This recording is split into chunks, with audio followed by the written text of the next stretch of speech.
All right, thank you. Thank you, everyone.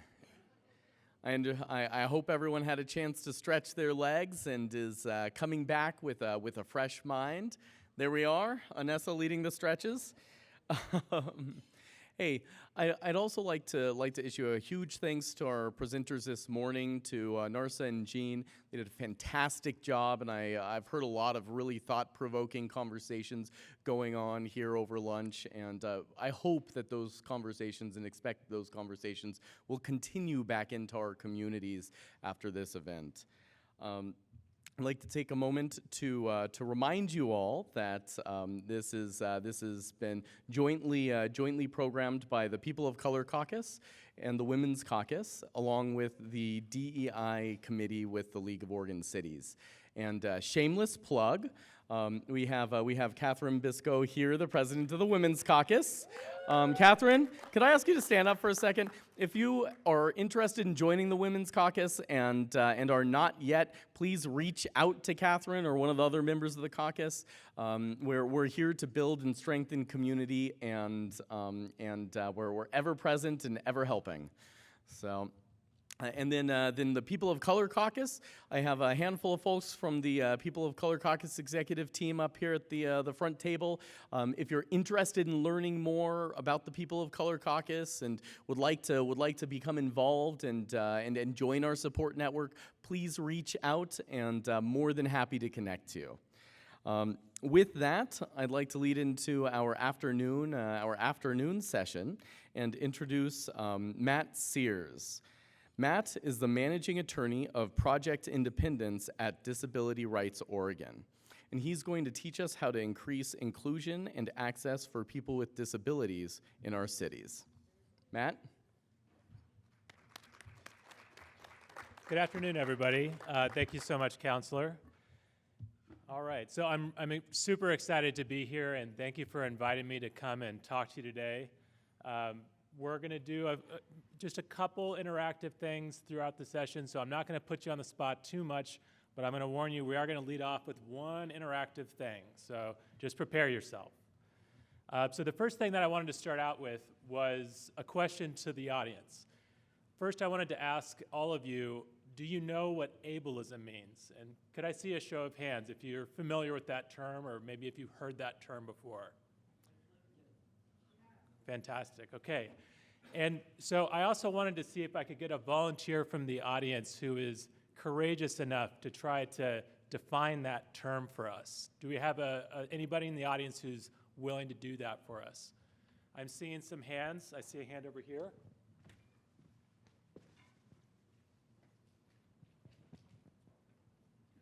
Hi, so, whoa, hey. So what's your name? My name is Kitty Mackin. I'm also known as Miss Beverly Bookmark on occasion, and I serve in the City Council in Dayton. Ableism is not having sidewalks available, not having curb ramps that you can safely get from the street to the curb. It's listening to people talk about everything else. It's not having any. I don't have employment opportunities in Yamhill County because the wheelchair literally does not fit.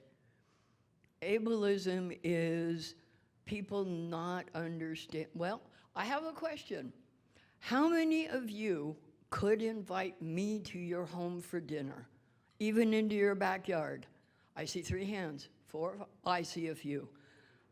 If I ask that in my own community, well, I can't go into my own community. I can't visit other people's homes. That's a big piece of ableism. That is a fantastic answer. I love your focus on physical accessibility and talking about how we as a community can make our own spaces more accessible to people with disabilities. I also saw another hand over here, I think. You're good? All right, here, let's move over here. Thank you so much. Well, it's a noun, so I would say the assumption that other people have the same abilities, and it can be physical, but there can also be emotional,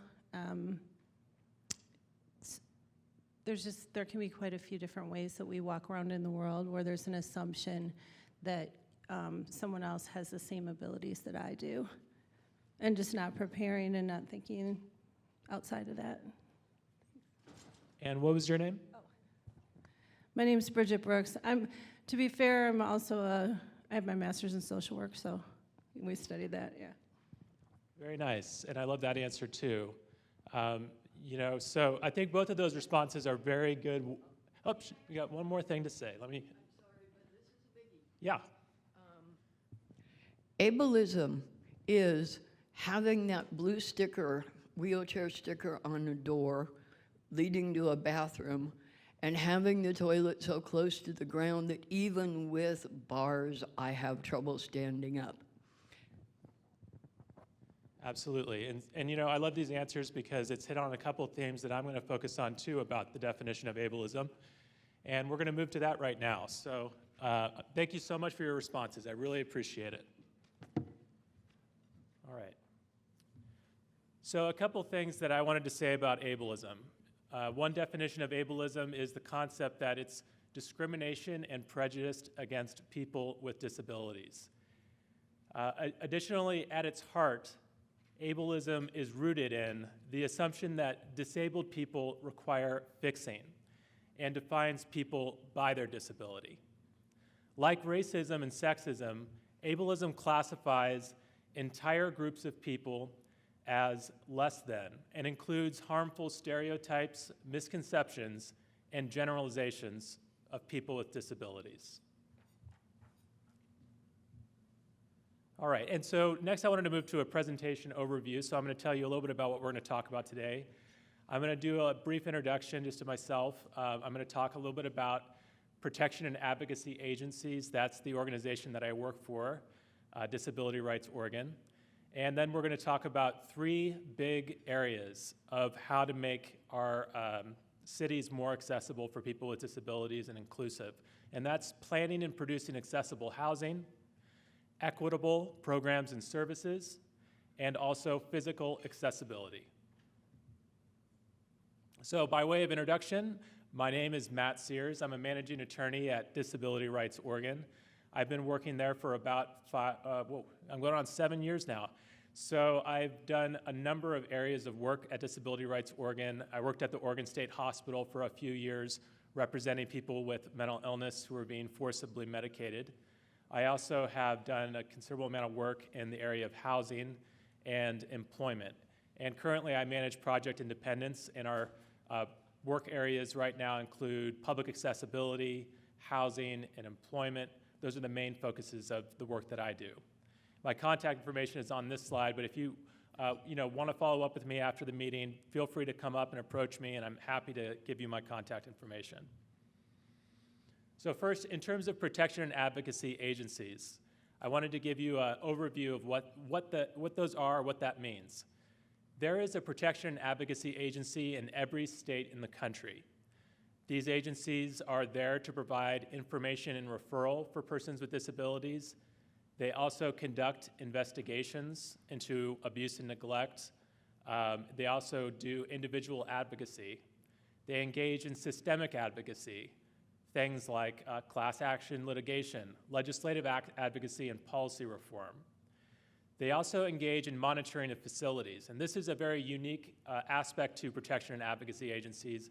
We have the unique authority to go into certain facilities like jails and prisons and secure residential facilities unannounced and interview or talk to the residents there to ensure that they're not being abused or neglected in the facility, and also to educate them about their rights.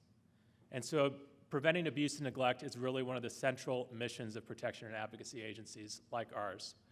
In terms of Disability Rights Oregon, I just want to give you an overview of our programs and services because I know that all of you work with people with disabilities, and I wanted to give you some idea of our programs and services so you know what you might refer them to us for. In terms of housing work, that's part of what I do. We represent tenants with disabilities. So tenants may be facing discrimination in housing. For example, there may be issues involving denials or no responses or unlawful conditions placed on requests for reasonable accommodation or requests for reasonable modifications. We also do accessibility in terms of physical accessibility. A lot of this is more systemic in nature, but we do work with localities and businesses in terms of trying to make places of public accommodation more accessible.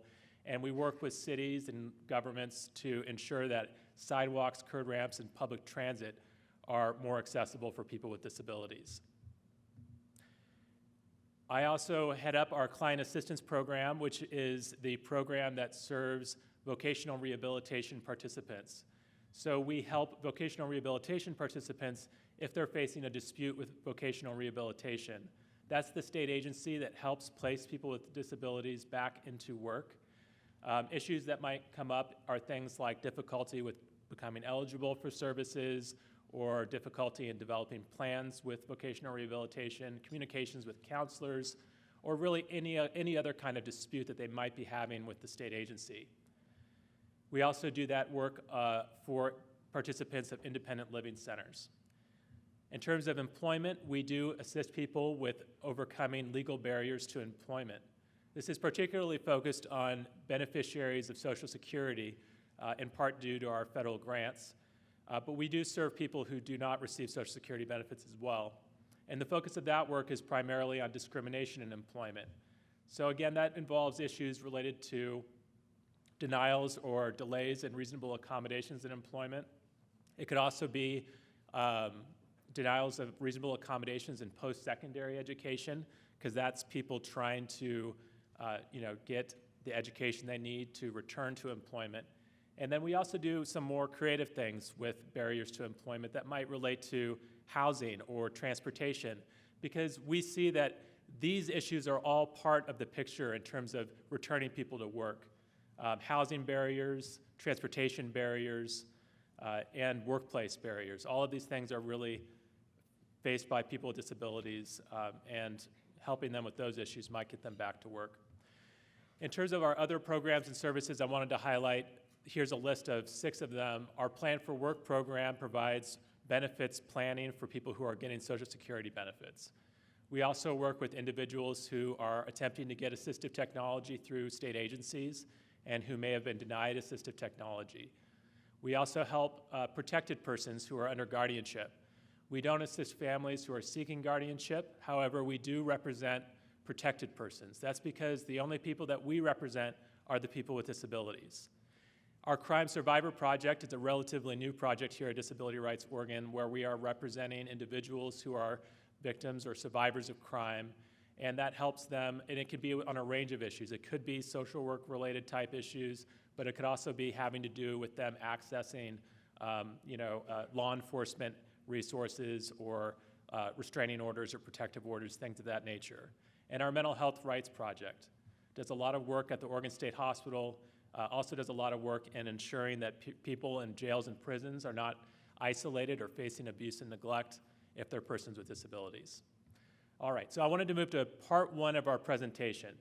This presentation, again, is divided into 3 parts. We're going to focus on housing, and then we're going to talk about government programs and services under Title II, and then we're going to talk about public accessibility. In terms of housing, what I wanted to focus on today is to talk about how cities can plan for and produce accessible housing more effectively than they might be currently, and really to emphasize what an important issue this is. So the question I'm posing to the audience, this isn't going to be interactive, but to think about is, how does your city plan for accessible housing? First of all, I wanted to mention the recently composed Oregon Housing Needs Analysis Draft Recommendations Report. I'd encourage you to go online, search for this document, and really read through this document. It's not finalized yet, but the Oregon Department of Land Conservation and Development has put together a really fantastic report here that highlights what it sees as needing to change in the way we plan in order to make housing in order to produce more housing in the state of Oregon. And it does touch upon accessible housing and the need to create more housing for persons with disabilities. The Oregon Housing Needs Analysis is that methodology for assessing the need for and how to produce housing. If you look at this draft, you'll find recommendations that include discussions of planning for what's needed, how to build what's needed and where it's needed, and also how we as a state can commit to working together with urgency to try to plan for and create the housing we need. And really that involves state agencies working together, and it talks about the need for more collaboration and partnership between state agencies and localities. So, you know, I also wanted to talk just broadly a little bit about our Oregon land use planning system. If you look at the ONA report, this is a quote from the ONA report, and I actually think it is a fairly accurate statement about how we plan for land use in the state of Oregon and one of its shortcomings, which we do have a unique comprehensive land use planning system in the state of Oregon that we should be proud of. It's one of the first in the nation. And it's one of the things that we as Oregonians should be proud of and I'm proud of. But one thing that I will say about the land use planning system is that it could do much more. Right now, it really represents essentially an accounting exercise of the theoretical capacity of land. And what does that mean? It means that cities, when they plan for building out housing, they're really looking at the quantity of land they have available and trying to make sure that they have enough land available to meet the space they need to create the housing and to control sort of the density of that housing. So the real focus of our land use planning right now is around land, it's around density, and it's around affordability. However, the land use planning system that we currently have really does not plan for accessible housing needs, and that's something that we think we want to see changed. So cities currently are not really adequately planning for accessible housing production. And underbuilding accessible housing has a number of consequences for persons with disabilities. First of all, underbuilding accessible housing, it denies equal access to housing. That's because people lack the accessibility features they need to find the housing that is stable and accessible for them. If it's inaccessible housing, they can't really live there. It also perpetuates segregation of persons with disabilities. An underbuilding of accessible housing does that because it forces people with disabilities to live in more restrictive environments than are necessary.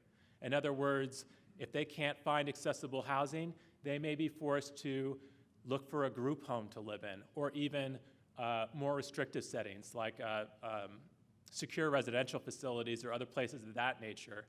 When if we had those accessibility features in the community, in the housing in the community, then they wouldn't need to turn to those more restrictive environments, and they could be more integrated in the community.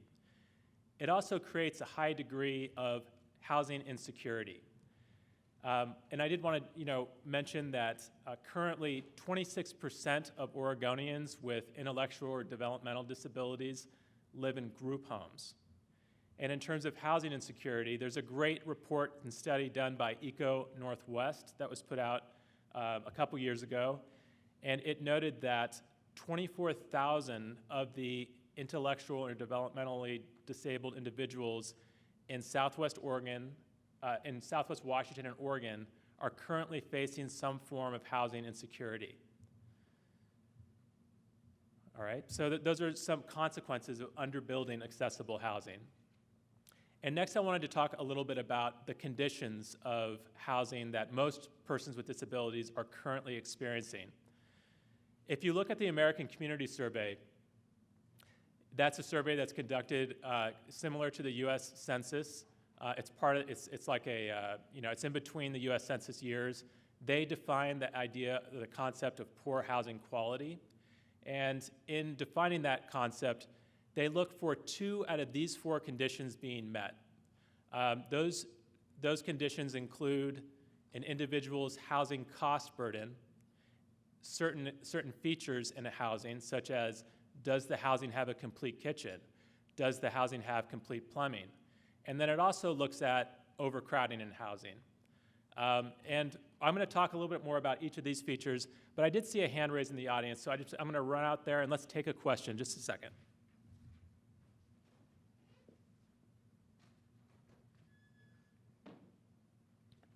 Thank you for taking my question. I was back in the part where we were talking about a lack of housing.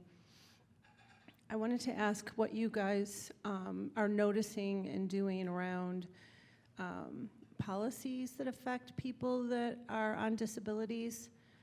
When I first entered the field of social work, we always had safety net times for when someone was going to get evicted. So if someone is in supported housing, I had a client, for instance, who reported some babysitting money that they got from their daughter for watching her granddaughter. And Social Security disability cut off her housing, and it happened very quickly. So somebody that had worked with me to overcome cancer, overcome terrible emotional abuse from family of origin issues, weight loss, was a success story, all of a sudden found themselves houseless, and I had to look for housing for them on the fly. And those kinds of situations, when I first started practicing, they were things that we were told we would not have to deal with. There would be like 3-month waiting periods and different kinds of protections in the systems themselves. So I'm just curious about how your organization dovetails with the changes in the Social Security Administration and some of the federal problems that we've been seeing lately. There's new news stories every day, it seems like right now. It's part of the reason why I stepped back from being a clinical social worker, because it became so stressful to not have the housing for people. And I will say one other thing, because this is a political room. The conversation around people not wanting to be in homes is very frustrating to me, because as a social worker, I have never been in a situation where I try to place somebody into housing that was on disability, that there wasn't a wait list that was longer than the time frame that the wait list could have capacity for. So the wait lists are longer, so it just turns into like a lottery system. So housing insecurity feels, and the amount of stress that people deal with, housing insecurity feels so, if you're having problems with the landlord and you know that you're gonna be on a lottery wait list and could be on the street, we really have to look at the sources of our homeless problem from systemic ways, not just pointing fingers and saying that people don't want to be in houses when we have waiting lists that are longer than we have capacity for. Thanks. Yeah, I think that's really well said, and something I can just say about the work that Disability Rights Oregon is currently doing. Right now, a lot of our housing work is focused on individual advocacy, so we do a lot of work in terms of representing individuals who are facing barriers to housing. In terms of legal representation, that means people who are not getting reasonable accommodations. They may be getting evicted, so things of that nature. But we're starting to move more into more systemic advocacy around housing as well. And that includes some of the things that we're talking about today. And that includes encouraging cities to plan for and produce more accessible housing, but also recognizing the need for supportive housing for people who are homeless or who may have mental illness, the need for those kinds of wraparound services to be included with housing in order to make their housing more stable for them. I'm gonna move on a little bit into the presentation, because I think some of the things I'm gonna say will also help answer your question. So in terms of the housing cost burden, I wanted to talk first to define what that means. So housing cost burden is when an individual is paying more than 30% of their income on housing. For Oregonians with disabilities, that percentage is high. 38.3% of Oregonians with disabilities are paying more than 30% of their income toward housing. That's 114,150 Oregonians who are experiencing that currently. Compared to the general population is also experiencing this to a very high degree, but not quite as much. It's 24% of those without disabilities are experiencing this kind of housing cost burden in the state of Oregon. Persons with disabilities are also more likely to live in homes without key features. Those are those things that I talked about in terms of poor housing quality. things like incomplete kitchens and incomplete plumbing. Oregonians with disabilities are more likely to experience those things.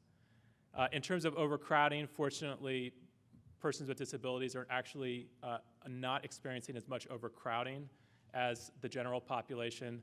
But in general, thinking about back to that definition, 2 of those 4 factors, Oregonians with disabilities experiencing poor housing quality, 2 of those 4 factors, 17% of Oregonians with disabilities are experiencing that, whereas only 8%, approximately 8.3% of people without disabilities experiencing that. So that means, double the amount of Oregonians with disabilities are experiencing poor housing compared to those without.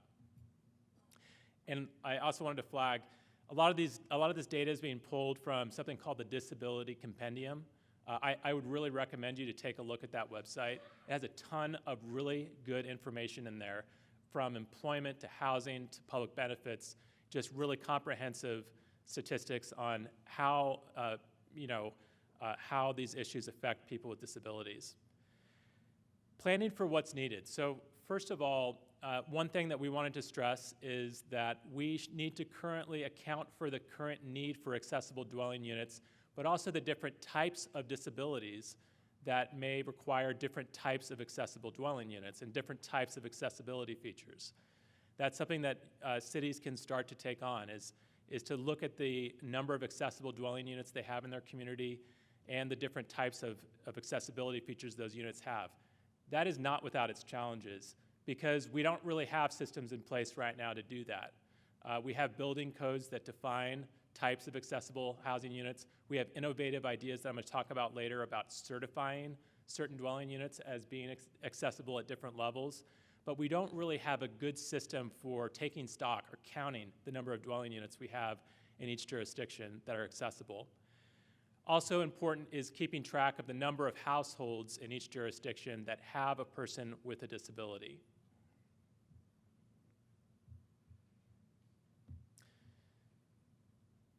In terms of planning for accessible housing, accessibility features suitable for different disability types should take into account the different types of disabilities in the disability community. For example, in the state of Oregon, it's estimated that there are about 190,000 Oregonians with a hearing impairment. There are over 100,000 Oregonians with a vision disability, and there are over 280,000 Oregonians who have mobility issues. Not all of these individuals are going to need, communication features or vision blind features in the housing or mobility features, but a lot of these Oregonians do. And so accounting for that quantity of populations within your jurisdictions can help you inform, how you're going to develop and plan for the number of accessible housing units you need. The next thing I want to talk about is how will your city produce accessible housing? One thing that the ONA draft recommendation really stresses is building what's needed where it's needed. For persons with disabilities, what does that mean? It means providing housing with accessibility features that support the person with the disability. It also means making those dwelling units and developing them commensurate with the disability-related needs of the population. In other words, persons with disabilities need different accessibility features. And where it's needed, it means also that we need to try to equitably distribute accessible housing throughout our communities. This will require dedicating government funding, and it will require collaboration from the state in terms of the state providing funding as well. That's because markets are, the fair market, the open market for housing development is really unlikely to produce the needed levels of accessible housing that we need, and we know that because of the shortage we currently have. Persons with disabilities looking for housing in the open market really struggle. And that drives up the low quantity of accessible housing units, also drives up the cost of those accessible housing units. Those units are more expensive than units you would find for people who are not disabled. I also want to talk a little bit about building code accessibility types, just to give you a quick primer on the types of accessibility that you'd find in our building code. There really are three main types of accessibility under the building code. There are what are referred to as accessible units. That's a capital A, capital U, accessible units. These are units that are fully accessible. What does that look like? It means that they have clear width doors for maneuvering and clearance and lever hardware around entrances to facilitate wheelchairs. It means that they have grab bars placed in bathrooms. It means that there's clear floor space provided in front of approaches to, like sinks and kitchen appliances. It also means that there's wheelchair access throughout the unit. In terms of type A units, these are also very accessible, but they don't have as many accessibility features as the capital A accessible, capital U units, so accessible units. Type A units come with things like they will have clear width doors for maneuvering, clearance, and they may have lever hardware to help people with disabilities open doors, because levers are easier to manage than like a knob that you have to twist with your wrist. They also may have grab bars that can easily be added because they have blocking in the walls in bathrooms to help adapt those bathrooms if a person with a disability were to move in. And they generally have wheelchair access throughout. Type B units. This is a lower level of accessibility. It's what you would find under the Fair Housing Act Design and Construction Standards. The Fair Housing Act Design and Construction Standards are for housing complexes with 4 or more units. And the kinds of features that you might find in a Type B unit in those housing complexes: doors do not require maneuvering clearances. Grab bars may easily be added with blocking the walls, like with Type A units. But it also permits side approaches to sinks and lavatories instead of that frontal approach where you can have a wheelchair and person's legs be able to fit under the sink or the lavatory. And then it also is geared toward lesser mobility impairments. There are inaccessible areas permitted throughout these dwelling units, these Type B units. And what do I mean by that? I mean things like sunken living rooms, where if you're in a wheelchair, you can't easily transport to a sunken living room space unless you have a ramp there, and these dwelling units don't come with those ramps. They may also have extra bedrooms that are not on the first floor, on like mezzanine levels, that are inaccessible to a wheelchair user. So those are 3 types of accessibility within our building code. But I also wanted to talk about things that local jurisdictions can do in terms of creating certification programs for accessibility, because there's some innovative things happening around the state. For example, the Rogue Valley Council of Governments has created a lifelong housing certification program. And under this program, they've defined 3 different levels of accessibility for new construction. So folks who are building new construction can apply for this certification to the lifelong housing program, and they'll apply to different and indicate different levels. And it's kind of like, it might be kind of like Green Star or Energy Star, sort of that certification of clean energy. Similarly, lifelong housing certification is that certification for accessibility. And what does that look like? It's a little bit different than the accessible Type A or Type B units under the building code. Level 1, which is the lowest level of accessibility that can be certified, is visitability. What does that look like? It means that a home includes basic accessibility and adaptable architectural features on the ground floor and is visitable for guests with disabilities.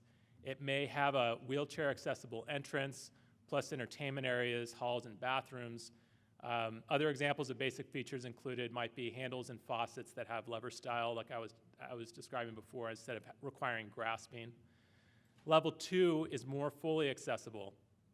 This level, if they're certified, are new construction that includes ground floors of homes that are fully accessible, features such as accessible bedrooms and kitchens, parking areas that are accessible, and entrances that are accessible. Examples of additional features may include raised toilets or lavatories and appliances at the appropriate heights for a wheelchair user, actual grab bars installed in every bathroom. At level 3, we have enhanced accessibility. This is something that a new construction contractor can apply for, that is a home that includes not only level 1 and level 2 features, but also has been customized with specific accessibility needs in mind. For example, it may have like a ceiling track to help transfer, or it may have electronic care monitoring. So when I mean, I don't know if you've ever seen one of these, but a ceiling track is a system that helps transport somebody, lifts them and helps transport them maybe from bed to a wheelchair, from bed to the bathroom. It also may have specific features that will be noted in the certificate and available to the seller or listing agent. So these may be customized features that you may not even find in our building codes. So what are some things that cities can do to help incentivize accessible dwelling units and their production? One thing that cities can do is they can target funding mechanisms toward accessible housing development. They can also prioritize accessibility and evaluation criteria for publicly funded housing. And this is one of the things that Disability Rights is working on at a more systemic level, is trying to encourage at the state level our Oregon Housing Stability Council to incorporate that kind of evaluation criteria when they're assessing government funding for new government-funded housing developments. To prioritize accessibility, to give extra points to developments that are showing greater accessibility. Incentivizing accessible housing development also means reducing financial and regulatory impediments to accessible housing. It could also include modifying land use plans. And I do think that with the Oregon Housing Needs Analysis, we're going to see some legislative action around changing the ways that cities are planning for housing, and that will probably include changing the ways that cities have to plan for accessible dwelling units as well. I have already mentioned the certification program, like the one in from Rogue Valley Council of Governments in Southern Oregon. That's the Lifelong Housing Program. I would really encourage you to take a look at that website. It's a really cool program. In terms of measuring outcomes, this is another part of our planning process that's critical if we want to get there in terms of creating the accessible housing we need. And that means tracking certain equity indicators when we're producing housing. That's the number of accessible housing units we're creating. That's looking at the different levels of accessibility within that stock of accessible housing that's being created.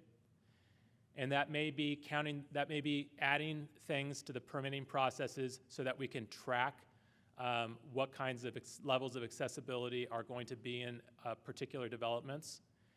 And it also means looking to see from our general populations, are accessibility needs being met? Are the persons with disabilities living in housing finding that they have the accessibility features that they need? What are some of the challenges? I've already mentioned some of these, and these are big challenges, and this isn't going to be like something that's going to happen in a year. This is going to be a multi-year effort to try to change the way that we plan for and construct accessible housing. But some of the challenges are creating a system for counting accessible housing units. We really don't have a good system for taking stock. We also need to ensure that there's sustainable funding. We need to ensure that there's state funding to pay for accessible housing, and that we're not creating unfunded mandates to local jurisdictions to have to carry out these processes. And that's going to require more partnership between different state agencies like the Department of Land Conservation and Development, the Oregon Housing Community Services, Oregon Health Authority, the Office of Developmental Disability Services, and the state agency that handles our building code, which I'm drawing a blank on. But for challenges, in terms of sustainable funding, in addition to that, we also have the issue that I just want to flag this. Just counting the number of accessible units is not quite enough, because there is really no way to there are potential fair housing issues if you try to screen to place people with disabilities within accessible units. And because of those concerns about fair housing, personally, I'm not entirely convinced that that's actually a legal barrier. But in terms of that concern about screening persons with disabilities into accessible units, the result of all of that has been that there are units that are occupied by people without disabilities who are occupying accessible dwelling units. Those capital A, capital U accessible units, or type A units. Those are often being occupied by people who are not disabled. And that's also largely a product of our system of how housing authorities and local governments manage affordable housing. There's a potential for creating like a waiting list for persons with disabilities that would help prioritize them for accessible dwelling units and creating that connection between persons with disabilities and the accessible dwelling units that are available. And as I mentioned before, creating that system for certifying accessible dwelling units beyond the requirements in the building code, giving sort of free market incentives for people constructing housing to get that certification. Because housing that's certified as accessible may be more attractive to people who are looking to purchase housing. Because housing that's accessible is housing that benefits everybody. We have an aging population, families with children. The accessibility features that you see for people with disabilities benefit everybody.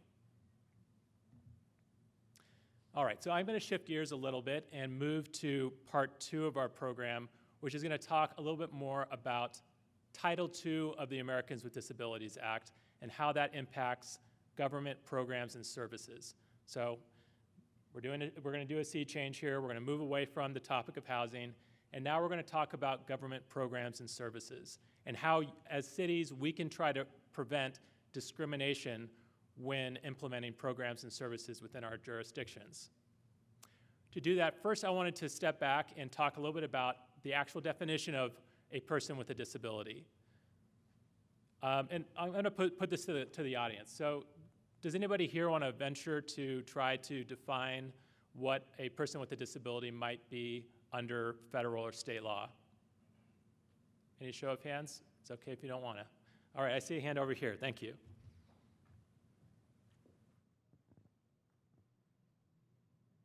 And please state your name. I'm Olivia, and I'm going to try. And we're talking about federal, how they might. Yeah, how state and federal may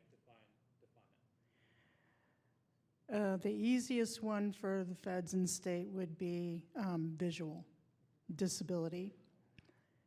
And beyond that, I'm not sure. I appreciate what you're saying about accessible housing because I'm not sure if my city in Hillsborough has that. But it's an important conversation that I will be bringing up.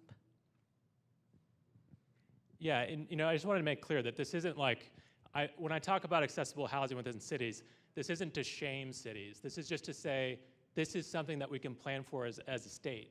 If we care about persons with disabilities, this is something we can do. And let's hear from you about what's the definition of people with disabilities. Is that what you wanted to talk about? Okay, go ahead, housing question. And go ahead and state your name. So I'm Sabrina, I'm from the city of Ashland. So we hear about universal design and how that's attractive. People can age in their homes and it's good for children. But some of the pushback we hear from developers around that is, well, then it can't be affordable. And I'm wondering if you have any thoughts on that dichotomy. That's a great question, and I would say that it's very overstated.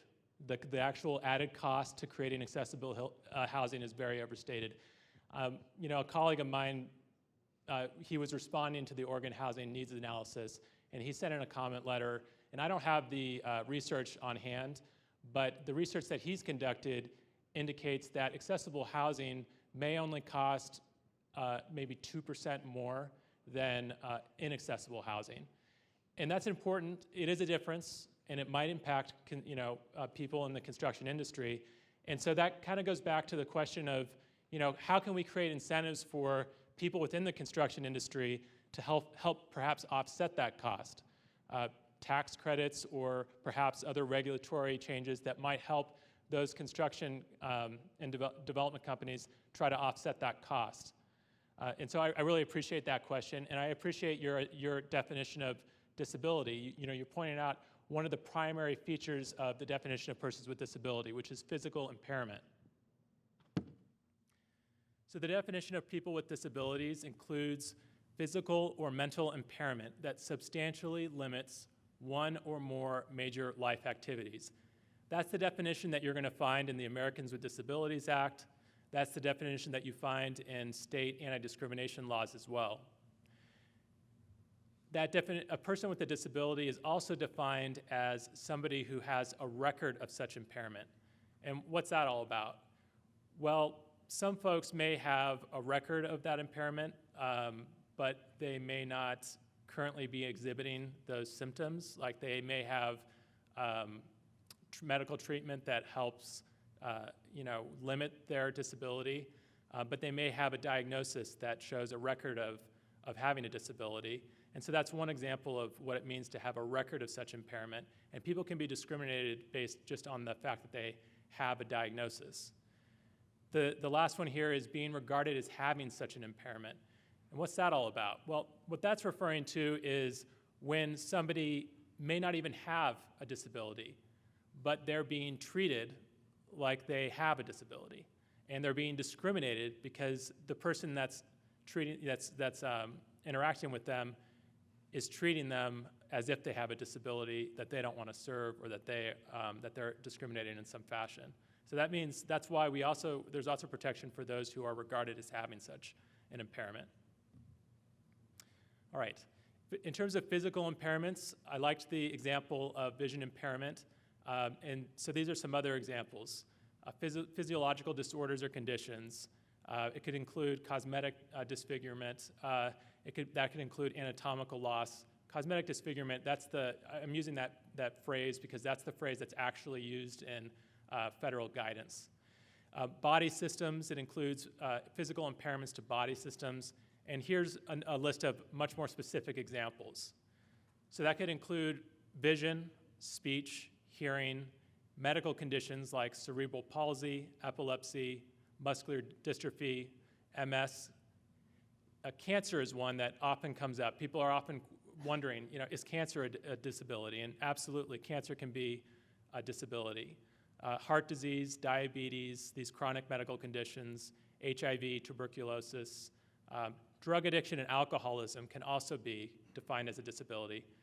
There's a caveat to that in federal law in that drug addiction and alcoholism, if you're currently using illegal drugs, you're not deemed to be a person with a disability just by function of how our law is written.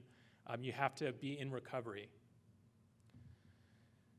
In terms of mental impairment could include mental or psychological disorders, intellectual or developmental disabilities, brain syndromes, emotional or mental illness, and also specific learning disabilities. So next I wanted to talk a little bit about the legislative history of Title II of the ADA. Here's a photograph of President George H.W. Bush signing the Americans with Disabilities Act in the 1990s. And the predecessor to that was Section 504 of the Rehabilitation Act. This was one of the first major pieces of legislation to prohibit discrimination in government programs and services.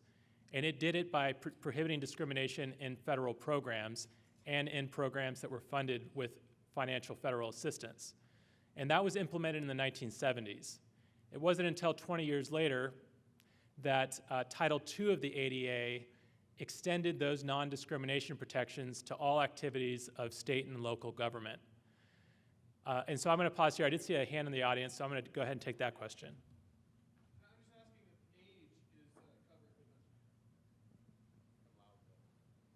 Everyone, just make sure the camera gets in. Is age covered by, or a disability caused by advanced age under Title II? So that's a great question. Is age alone covered under Title II? I I would say that the definition of person with disabilities, as you age, we know that you develop disabilities. And so there's a large probability that as you're aging, you may have disabilities that qualify you under Title II of the ADA. There's also a protected class for age. And so it really is a separate category from persons with disabilities, but it's also inclusive. So people who are aged may have disabilities, and they may be a member of both classes, protected classes. They may be a member of the class for age, and they may be a member of the class for disability. And I'll take your question in just a few minutes. So now I'm going to walk a little bit through what does discrimination look like and what does it not look like in terms of government programs and activities. So these are the programs and activities being designed by cities. The most obvious form of discrimination in terms of programs and services from cities would be denying people participation in city government programs and services based solely on the fact of their disability. So what would an example of that be? Well, it would be excluding a person with a disability from a city meeting, for example, that's open to the public merely because the person is disabled. And then the next thing I wanted to mention is the Title II of the ADA is really designed to provide for equal opportunity in programs and services, but it doesn't necessarily equate to equal results. It could be that unequal results is evidence that discrimination is occurring.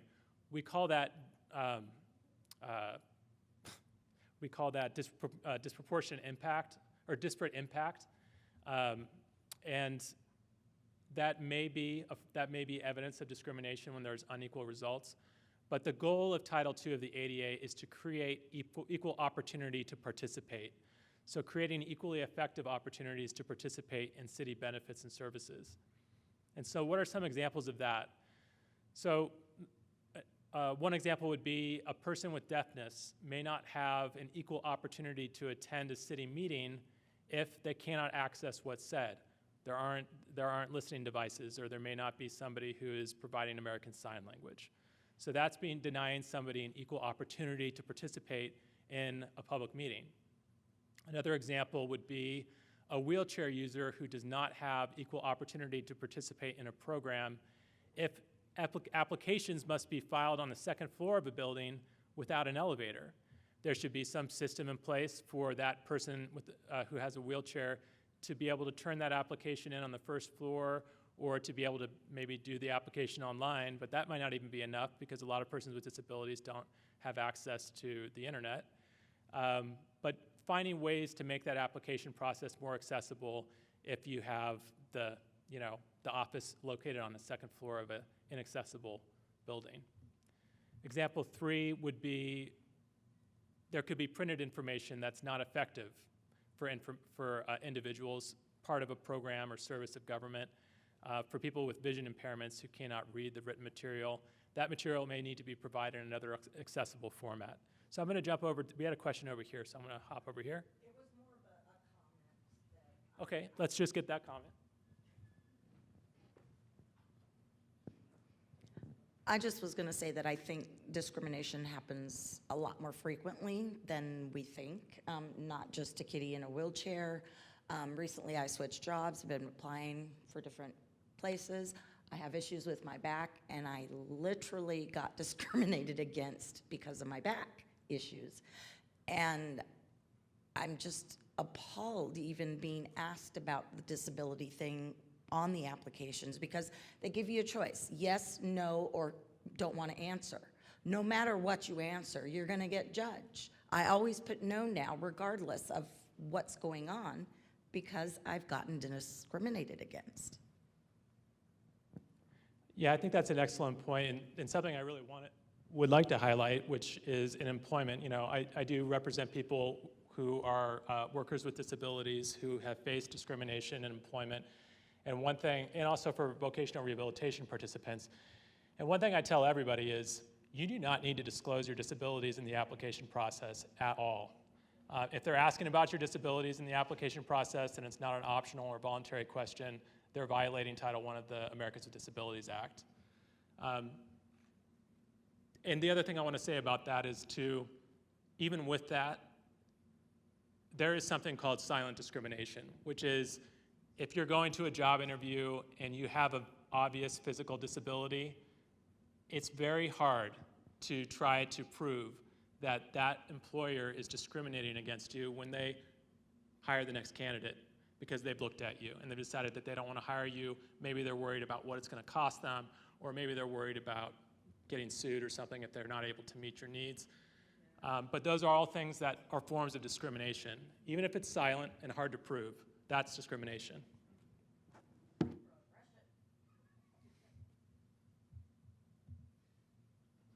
Okay, so next I wanted to talk a little about this issue. Additional services are not required. What do I mean by that? I mean, that sounds like, yeah, you should be providing additional services to persons with disabilities.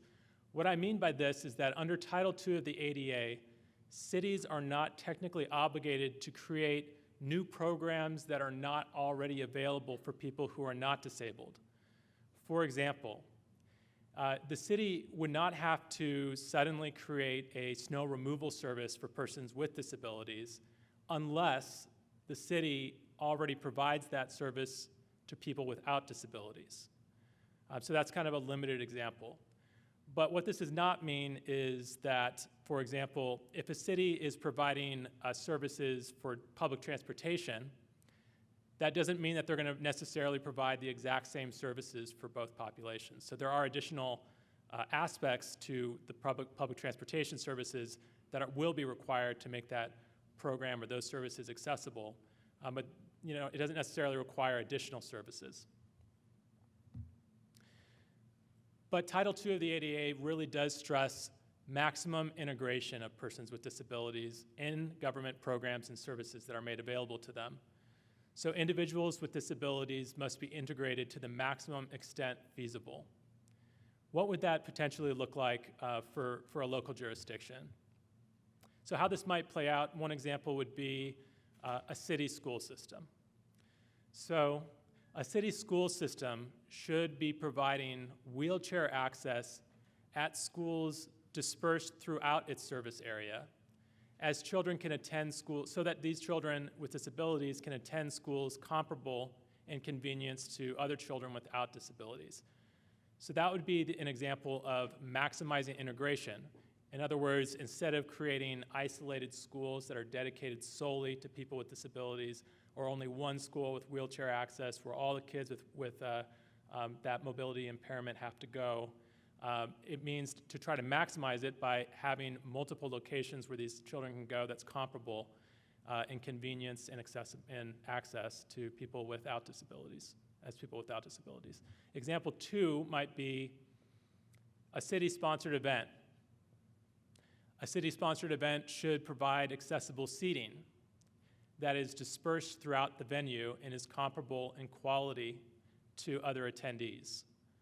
In other words, if you're planning a city-sponsored event, if you are trying to maximize integration, you should be thinking about that placement of the accessible seating areas and making sure that it's comparable in terms of line of sight and other qualities that a person without disabilities would want when they attend that city event. So those are a couple examples.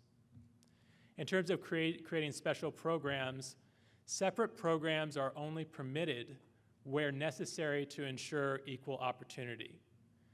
So what's an example of that? An example of that might be, let's say you have a city recreation department. That city recreation department may sponsor a separate basketball league for individuals who use wheelchairs in order to give them an equal opportunity to participate in that sport. However, another example might also be a city recreation department may not sponsor a separate swimming class for deaf people if it is feasible to have an ASL interpreter or an assistive device of some sort at that regular program to make that program accessible. And in that circumstance, a special program would not be maximizing integration. Exclusion from regular programs. This is another potential form of discrimination that cities might run into.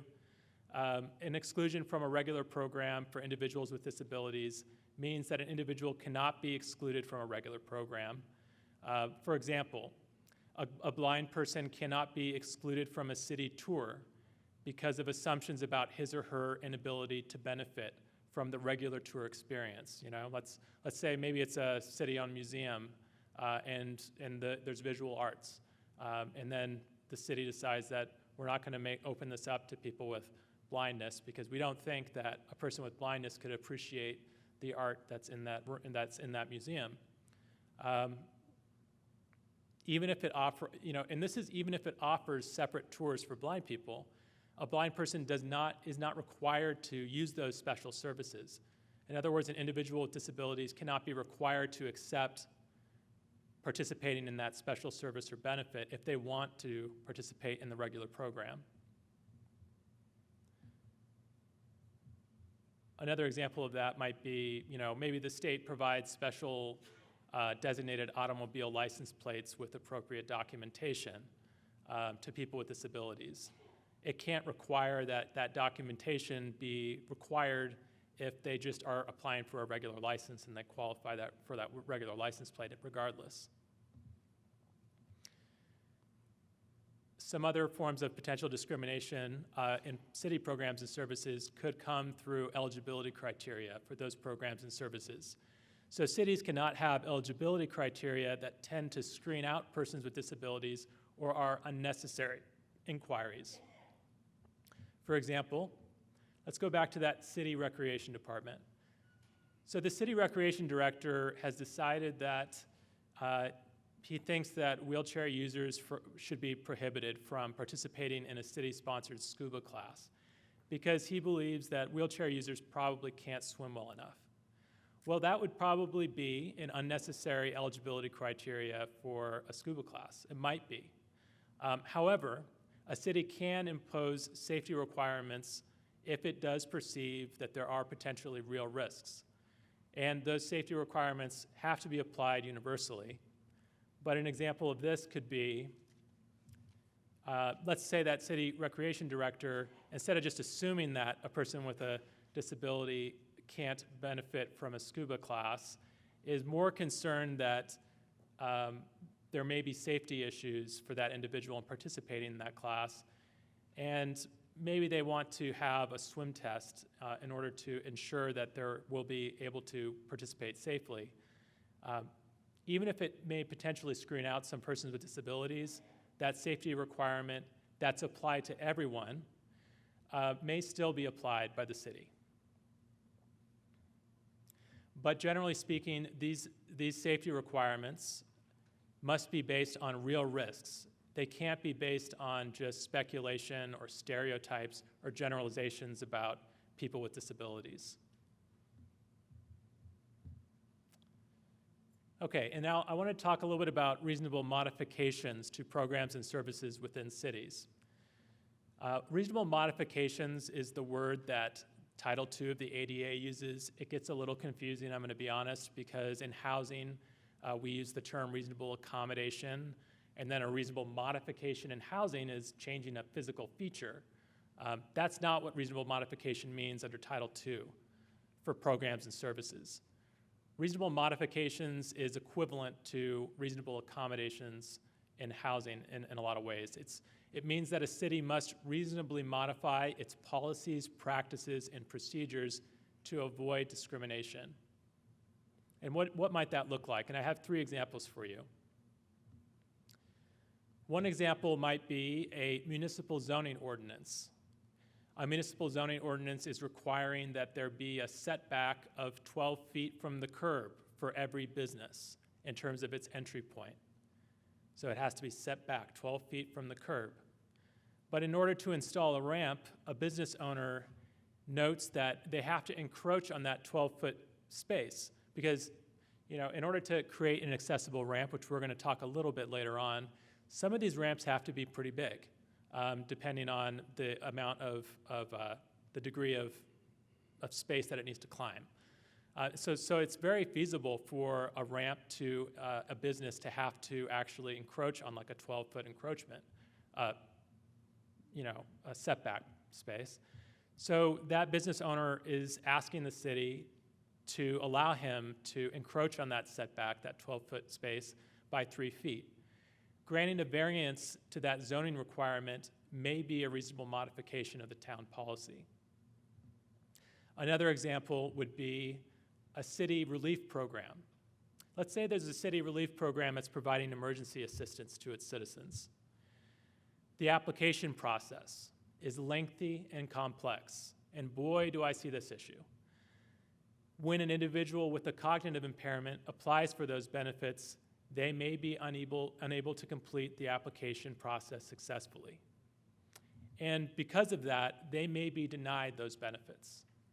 In this case, the city may have an obligation to modify its application process for those individuals or for individuals with similar impairments to ensure that an otherwise qualified or eligible individual for that program isn't excluded just based on the fact that they have a physical or mental impairment that's preventing them from applying or doing the application process. So what might the city have to do?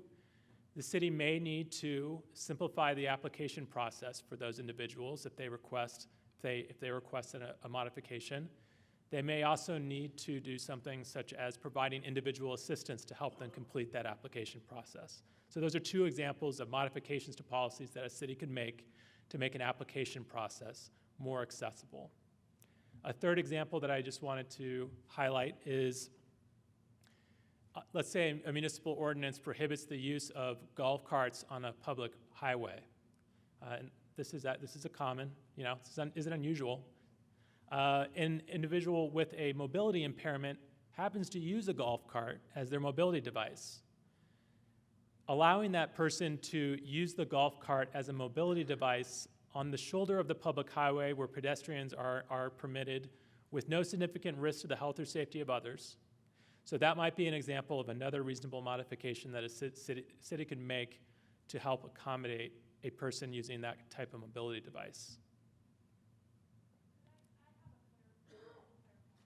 Yeah, just a moment.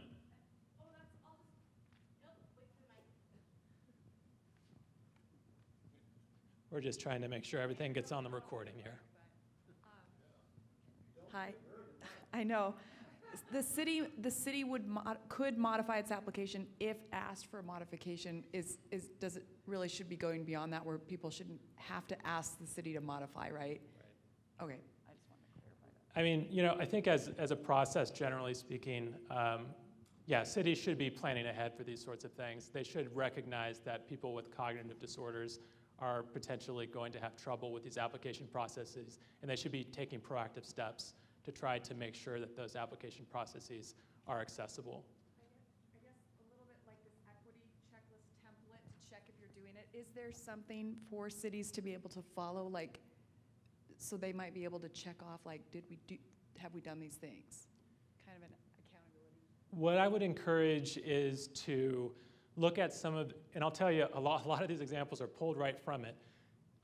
There are federal guidance documents on applying Title II of the ADA to city government programs and services. So I really would encourage you to dig into those guidance documents if you're trying to work on a specific issue, because there are really good examples in there. Some of these examples that I'm citing here are pulled straight out of that guidance.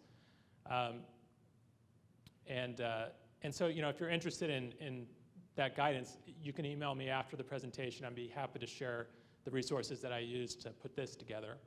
I think we had another question. Is it you? Yep. My question was really along the same lines. Your previous slide talked about denial of participation. Clearly, when you've denied participation, that's an event that triggers you to take an action. And it's not clear to me at what point you actually have, you've denied an equal opportunity, or you've imposed, or you are not avoiding discrimination. I'm not quite clear that I understand what triggers you to actually make an accommodation if it hasn't been denied. How do you, unless you have a checklist or some court case or something that's indicated you have to take a certain action up front. Yeah, and I think what, can really help prevent that. So generally, these can be very individualized circumstances. And what this could look like is really, in the application process, you may not be required to set forth proactively the process to simplify the application process or proactively to have that assistance there. That would, I would obviously encourage that. But what you would need to do is to make it known to the person that these kinds of requests for accommodation can be made. So if somebody wants to make an accommodation request, they can make it. And then if they make the request and the city doesn't respond to it, then that could rise to the level of discrimination in terms of equal opportunity. And also in terms of denying participation. So an example of this is for a city-sponsored event, including there, if you do have accommodation needs, please contact our ADA coordinator, having an ADA coordinator available to help facilitate some of that. So those are some steps that cities can take. We had a question over here, I think, or comment? Yeah. It was just a clarifying comment. Probably in this DEI workshop when we started the day, we should have added a ground rule about using the microphone. And for 25% of folks over the age of 65, they have a hearing loss, but that's a gradual hearing loss and they're not necessarily going to volunteer that. So there's a lot of closeted hearing loss. And then over 75 years old, 50%. And who comes to our council meetings? Older folks. And so I just want us to be in good practice. If we are striving for inclusion, while you are a good projector, it's really important to use the microphone, because how people who do have hearing aids and use amplification are hearing it, it's different through a microphone than when it's not. And so I just want to, I think that's important for us to keep in mind, because it's one of the first ways that we can work to be heard and really understand each other. Yeah, I appreciate that comment, and I will readily admit that I am not perfect at this either. There's another suggestion that I would make for folks, which is when doing presentations, and you have a slideshow like mine, and I've failed to do this today, but when you have a slideshow like mine, if you have pictures in the slideshow, I would suggest that you describe the picture for the audience, because there may be members of the community in the audience who can't see the slideshow. And in order to make this presentation the most accessible, really the best practice would be to be describing those pictures. And I'll admit, I haven't been doing that today. And so I'm going to try to do that with the remaining slides, just to give you an example. So part 3 of our presentation, let's move on to physical accessibility. Here on this slide, you can see a picture of the logo for accessibility. It's a blue picture with a white wheelchair user in the abstract.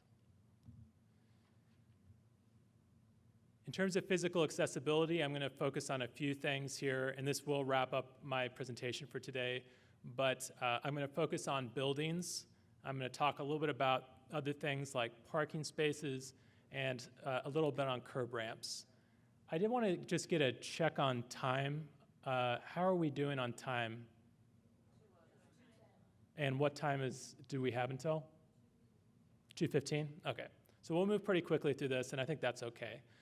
But in terms of accessible government buildings, a couple of things I wanted to highlight are for new construction, there are design and construction requirements that went into effect with the Americans with Disabilities Act. I'm not going to walk through those because that could be a whole 2-hour presentation in and of itself. The one thing I do want to highlight is that there are some exceptions to those design and construction requirements for structural impracticability. For example, the full compliance may not be required if it's structurally impractical, or if the unique characteristics of the terrain prevent the accessibility features from being included. And I will talk about a few accessibility features. Even for buildings that were constructed before that date, 1993, if a building's altered after that date, So if it was constructed before, they may not need to meet those design and construction requirements. But as they make additions and alterations to government buildings, the city should be aiming to make those additions and alterations accessible to the maximum extent feasible. What does that look like? The maximum extent feasible means that any altered features that can be made accessible shall be made accessible. There are some caveats to that. For example, if you're modifying a part of a building that's providing services to the public, you would need to create an accessible pathway to that service area. But if the cost of creating that accessible pathway extremely outweighs the actual alteration or modification made, the ADA does account for that and may suggest that that kind of disproportionate cost does not need to be incurred. All right, so then just talking about a few subjects here. In terms of an accessible route, city government buildings should include accessible routes throughout. These are routes that are continuous through the building, that they're unobstructed. They're connecting all of the accessible elements and spaces open to the public for the building. Those may be spaces that include corridors, floors, ramps, elevators, lifts, and thinking about the clear floor space of fixtures in those areas. There's also exterior accessibility routes that are required in terms of parking access aisles, curb ramps, I'm going to touch a little bit on that at the end, crosswalks, walks, ramps, lifts. These are all part of the accessible routes to government buildings that should be taken, that you should look at closely. In terms of elevators, generally installation of elevators is not required if it's less than a 3-story building. However, there are certain exemptions even to that rule. For example, if you have a municipal healthcare office, a city transportation depot, and some other types of buildings, I think judicial buildings are another example, elevators are required even for buildings that are less than 3 stories, so 2-story buildings. Accessible doors and entrances, some things to, these are like sort of ideas for you. I'm not expecting you all to be experts in physical accessibility by the end of this, but things to like kind of look for when you're walking around, when you're in government offices. Are the doors and entrances accessible? For example, if you have a revolving door or turnstile to a government building, is there an adjacent gate or door for somebody to use who may be mobility impaired or may be using a wheelchair in order to enter the building? The doors and entrances should have clear width of 32 inches. There also should be maneuvering clearances around the doors that are described in the 2010 updates to the ADA design and construction standards. And that's another resource. If you want to email me, I'm happy to send to you. Space between doors. Let's say you have one door you enter and then there's another door to enter. You have to have 48 inches between those doors. And there's rules about threshold heights and door handles using levers instead of knobs and things of that nature. Accessible parking spaces. I'm going to move quickly through this. Some things to keep in mind. There are minimum numbers of spaces that are required depending on the size of the parking lot at your government building. There are also specified dimensions for accessible parking spaces, those spaces that you're obligated to make as accessible parking spaces. Van accessible parking spaces have to be 132 inches. Cars have to be 96 inches. There needs to be signage that's 60 inches high and access aisles of a specified width of 60 inches. There also need, in those access aisles, that's the space next to the parking space where a wheelchair user or somebody using a mobility device might be accessing their car. It has specified widths, lengths, markings. You have to mark it so that people don't park there. Yeah. And also it needs to be level with the parking space that's adjacent to it. In other words, you can't have the access aisle be up on a curb. I'm not going to go over this, but this is a chart that shows the number of accessible parking spaces that are required for parking facilities of respective sizes here. So, if you have 1 to 25 parking spaces, you may only need 1 accessible parking space. But if you have over 400 or over 500, 2% of them need to be accessible. Okay, that could be. You just mean generally, or was the slide inaccurate? No, I agree. Yeah, the number of spaces is absolutely not. It's not equivalent to the need. And I'm just going to quickly show you some examples here. Parking spaces. Can you spot the noncompliance? I'll tell you. I'm not going to ask you. Signage. Signage is way too low. The access aisle. The access aisle is way too high. In this one here, there are lots of problems with this one. So let's look at some of them. Yeah, this looks like one of our local strip malls, maybe. But we've got a parking sign that's mounted less than 60 inches. We've got an accessible parking space that has a bad slope to it that would be poor for a wheelchair user. It also has large cracks in the sidewalk, which are bad for mobility devices. It also does not include an access aisle next to it, which also is not compliant with an accessible parking space under the ADA. And for curb ramps, and this is where we're going to conclude today, just a couple things to think about when you're looking at a curb ramp in your city. Does the curb ramp have a detectable warning as you approach it? So what am I talking about a curb ramp? Just quickly, it's, you're going on a sidewalk, you come to a pedestrian crosswalk. The curb ramp is what gets you under the pedestrian crosswalk. Those curb ramps should have a detectable warning. That's generally for people with visual impairment so that they know that that curb ramp is coming. And there are lots of dimensions and specifications here, just a few of which are highlighted here. The minimum width of the curb ramp should be 36 inches. The maximum slope needs to be 1/12. What that means is that for any 12-inch length, there can only be an increase in height of 1 inch. For maximum cross slopes, it's even smaller. So that means for any 50 inches of cross slope, so this is like the cross slope to the curb ramp, for every 50 inches, it can only be a 1-inch increase. So that is a very slight cross slope. And the landings at the top and the bottom of the curb ramp have to be level. All right.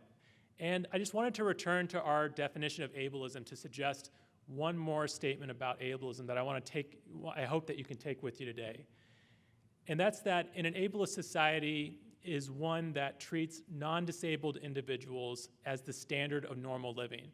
And I heard folks add that to the definition at the start of this presentation. Treating non-disabled individuals as the standard for normal living, which results in public and private places and services, education, and social work that are built to serve quote-unquote standard people, excluding those with various disabilities. So with that, I am going to conclude today so we stay on time, but I really appreciate your attention today. If you have questions for me, please feel free to approach me via email or call me, or after this presentation, I'll hang around for about 15 minutes. So thank you so much for allowing us to be here. And once again, my contact information is on this slide. It's mserres@droregon.org. Phone number 503-243-2081. So take care. Enjoy the rest of your day, everybody, and thank you again. Welcome back. How was lunch? All right. Well, we are on the home stretch. Thanks, y'all, for hanging in there for this last couple minutes. We do have a couple activities for y'all. As we know, after lunch, we all like to take our siestecita. So we're going to make sure that y'all stay awake. So we're going to wrap up with something fun. So we're going to look at ways, we're going to look at some specific scenarios, we're going to look at some barriers that we're going to be able to address. We're going to set some goals. You're going to set some goals before you walk out this door, hopefully, about your next steps personally. And we all know that we start this work personally within, and then we're going to share it. So the second part of this sharing will be getting together and thinking about what you're going to do when you go home after this conference. Oh, I'm going backwards. Sorry, y'all. See, I'm tired too. So I wanted to start with, we've had a little bit of time since this morning. We had some presentations early, and then y'all had lunch, and then just had another presentation. So I want us to kind of think back about what happened this morning, some aha moments, some things you thought about. If you have your journals, I'd love it if you take out your journals. What I want to do is kind of bring this back to that space, those conversations we were having this morning about the microaggressions, about the privilege, about the different types of privileges, the things that you might have said aha to, some of the things y'all did share, some of those aha moments of, oh, I saw this and this made me think of this, or any of those things. Take like 5 minutes to just reflect a little bit, because I want us to come back in that mindset as we move forward for this afternoon. Sound good? So we'll give you, it's 2:48, I'm gonna say, I'm not really good at math, 2:53.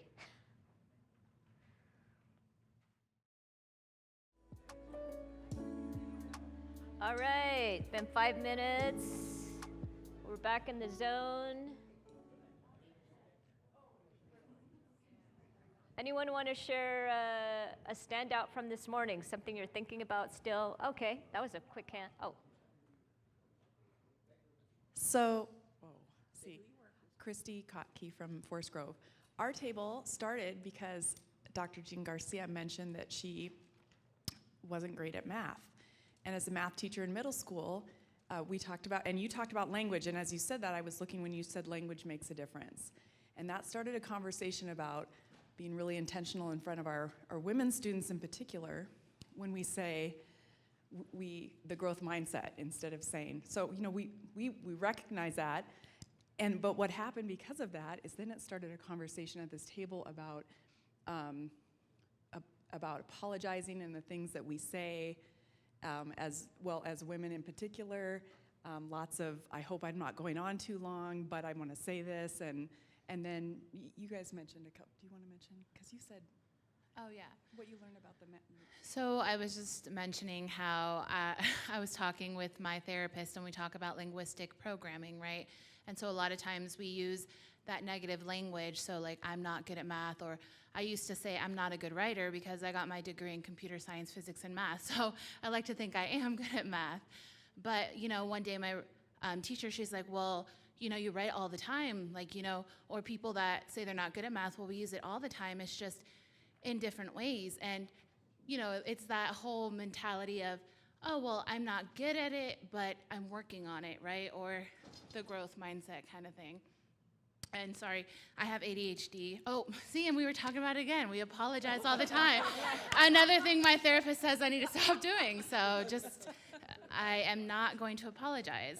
I just, kind of talking about what you were saying this morning, I'm not going to deny I was a little flustered when I came in this morning and I saw how empty the room was, and I looked around and I saw a lot of the BIPOC community here representing this space, and I'm sure a lot of us have been in many of these meetings before, and we're probably, not to say that we don't need this and we can't be biased and all of these things, but I'm sure a lot of us were thinking like, wow, it would have been so nice to see our other counselors or even our city managers or our mayors here, right?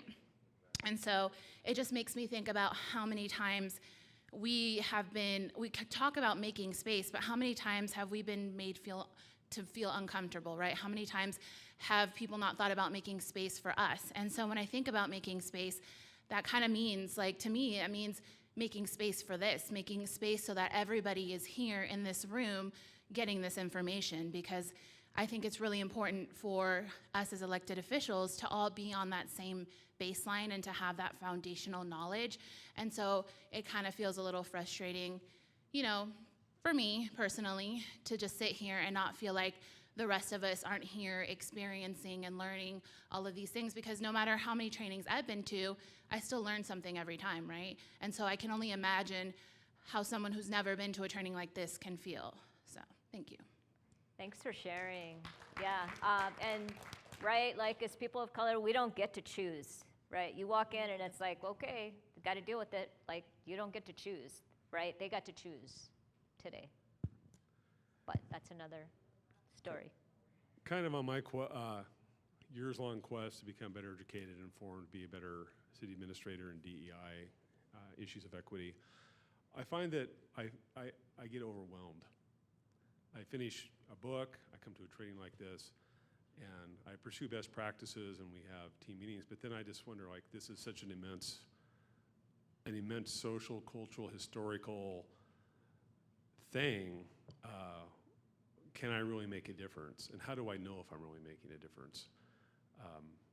I want to make a difference, but it's such an overwhelming problem to tackle. That's all. Oh my gosh, it is overwhelming and it is a big thing. And I always think about one person at a time, right? One person at a time. Mickey from Jervis again. I kind of, what you were saying over there, once a student, always a student. We're always learning day by day. And I too have to say that, I wish more people from our council would participate in these kind of things. And I wish that literally we had a full day to be able to take all of this information in and take it back to our councils, take it back to our city to be able to utilize it. There's so much. I mean, just this, what we did earlier. I was flabbergasted at my answers. And it's amazing. You don't know how blessed you are, and yet there's a lot of people out there that will treat you, for lack of a better word, like trash. And I hate that. So thank you guys again for being here. Thank you for being here and for being attentive and, yeah, just being open to learning. I can relate with the being overwhelmed, but I can say this is a massive elephant that we have in a shift. And for me personally, I am blessed that there's like 2 counselors that are actually trying to actively get better. One's pretty good in that space. Matter of fact, that's Jessica. She's solely responsible for my growth in attending places like this and assistance with my wife. But if you can find one person, one ally that you can work together and just little baby steps. Me coming from where my spot is, it's greatly disappointing that we didn't have a full room like we should have. But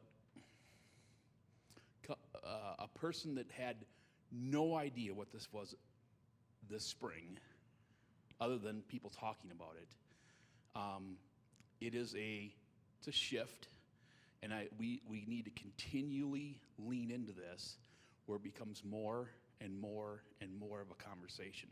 Eventually, you made the point this morning, or somebody made the point about the top down. How do we, I think it's really, really key to focus in on how do we get that leadership to call us out. We had 2 people from our city that are in here today, and they're same 2 people that are regularly looking out for DEI. And there's several other people from our council and mayor that are here today, but they didn't step in here. And so that goes back to the leadership part.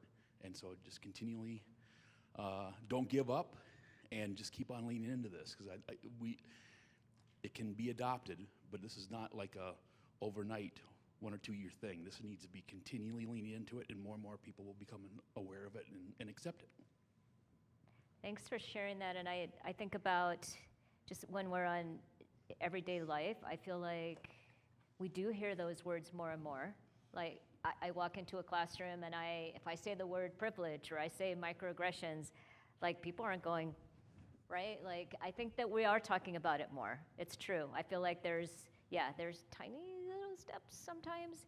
And you can, like I feel like I can go out into someone and say, hey, like, what about this? Or it's not so foreign, I think, as we have moved incrementally and continuing to use those words around folks that we know. I think that also helps us kind of push the envelope a little more. Can we see how many mayors are in the room? I'm just curious. 1, 2, 3, 4, So the question was, how many mayors do we have in the room? 4.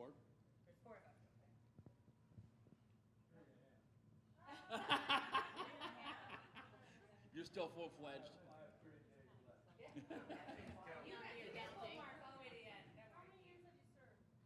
Can we use a microphone, Can we- please? yeah. Where's the mic? Who's managing the microphone, please?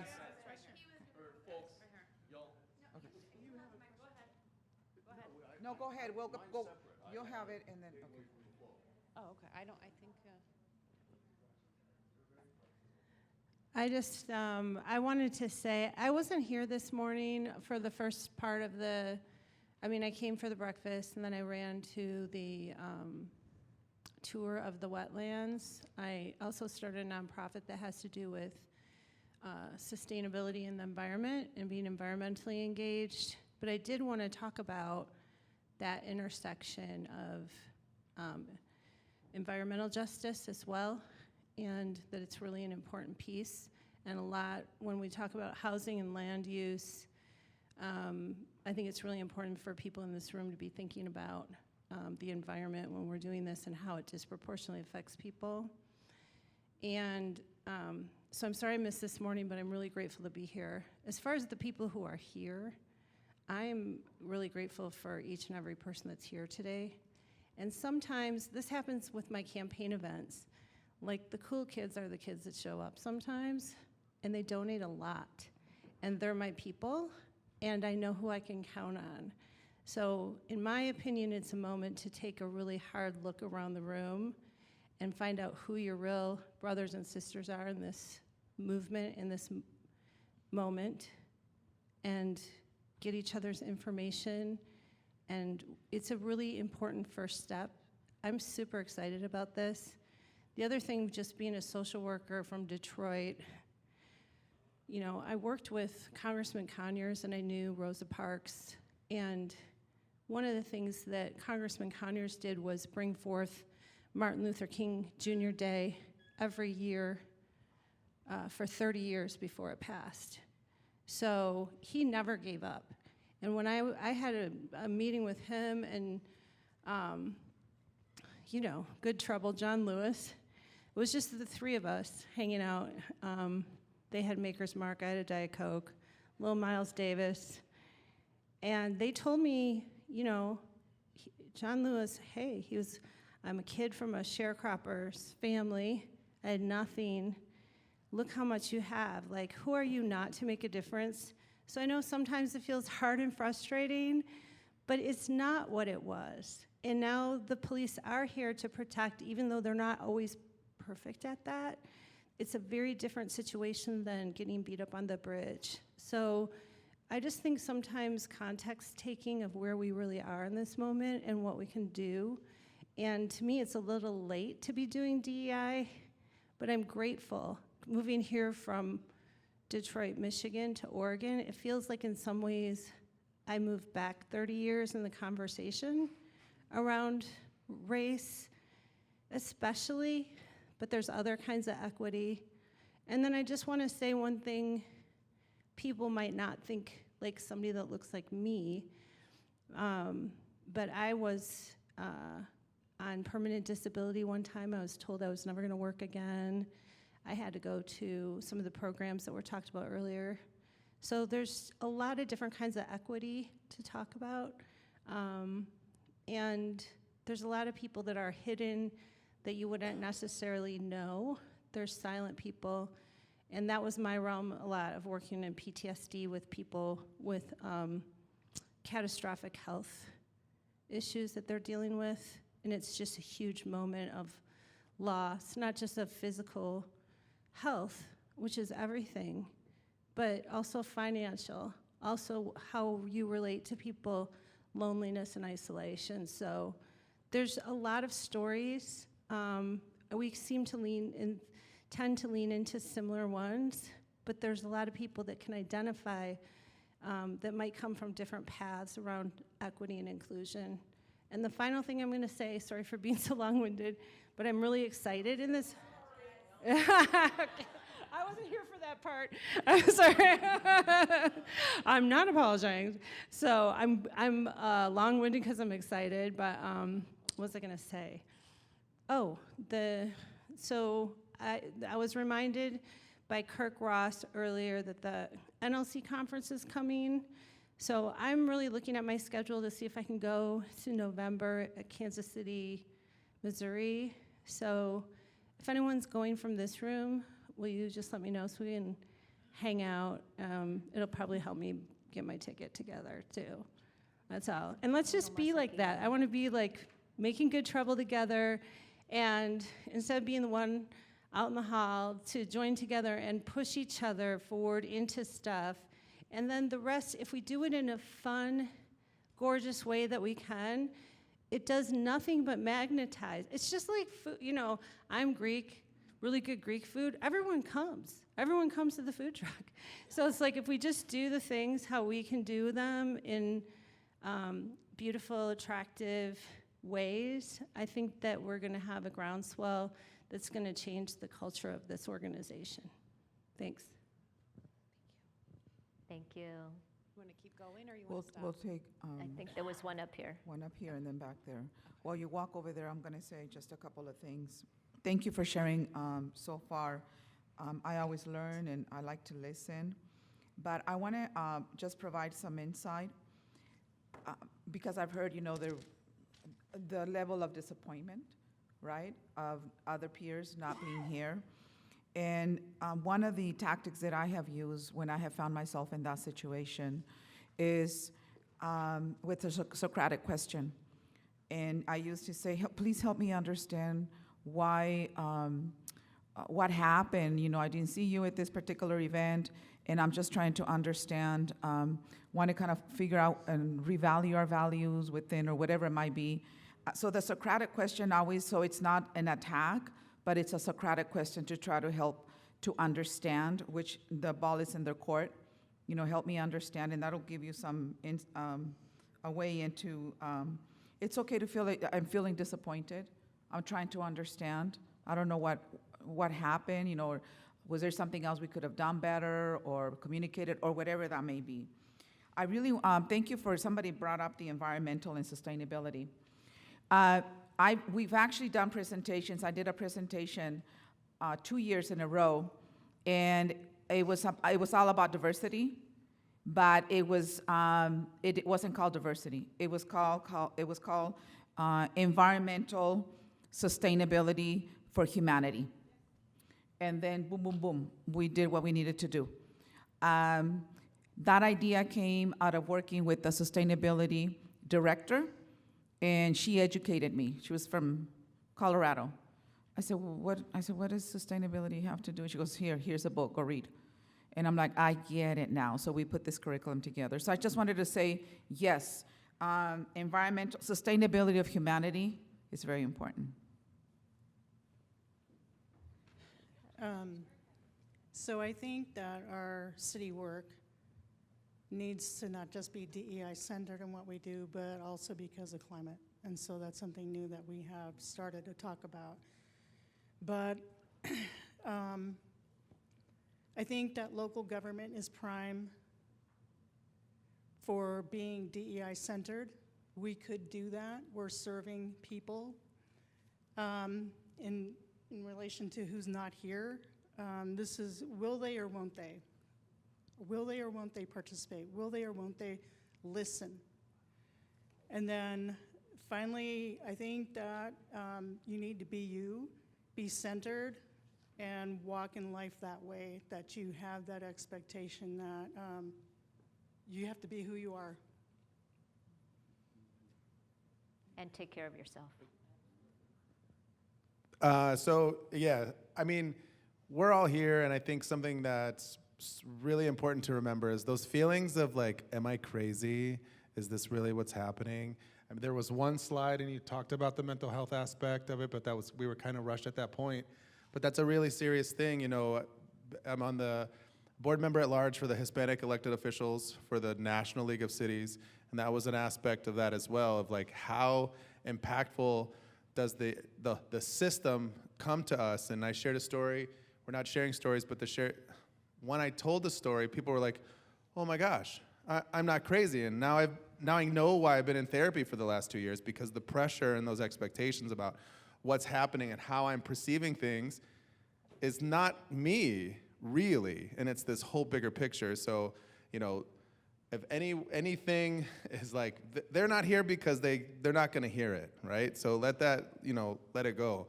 And voluntary participation is how we will bring long-term success anyway. So to force people here to try to get them to get it, it's not gonna work anyway. But remember, we're here, we're doing kind of double, triple duty, coding things, and you know, so just pat yourselves on the back because you're here and you're doing it, and we're, you know, we have allies and everything like that too. So thank you all for being brave.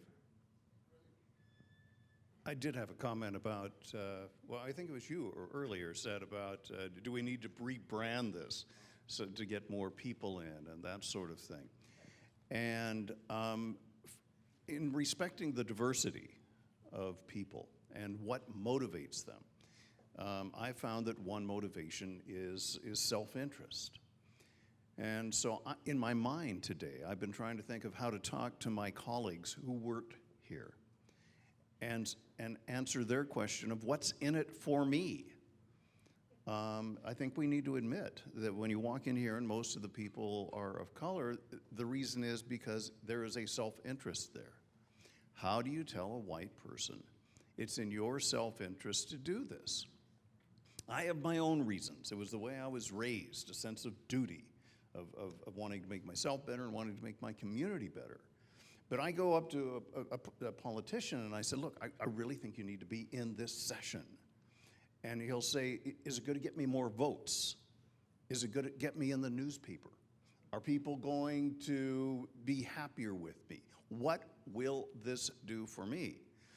And I don't have an answer to that. To me, it's theoretical. It's the right thing. It's a better world. But for those people who are transactional, and some of the people we work with on council are transactional, how do we say, what's in it for you?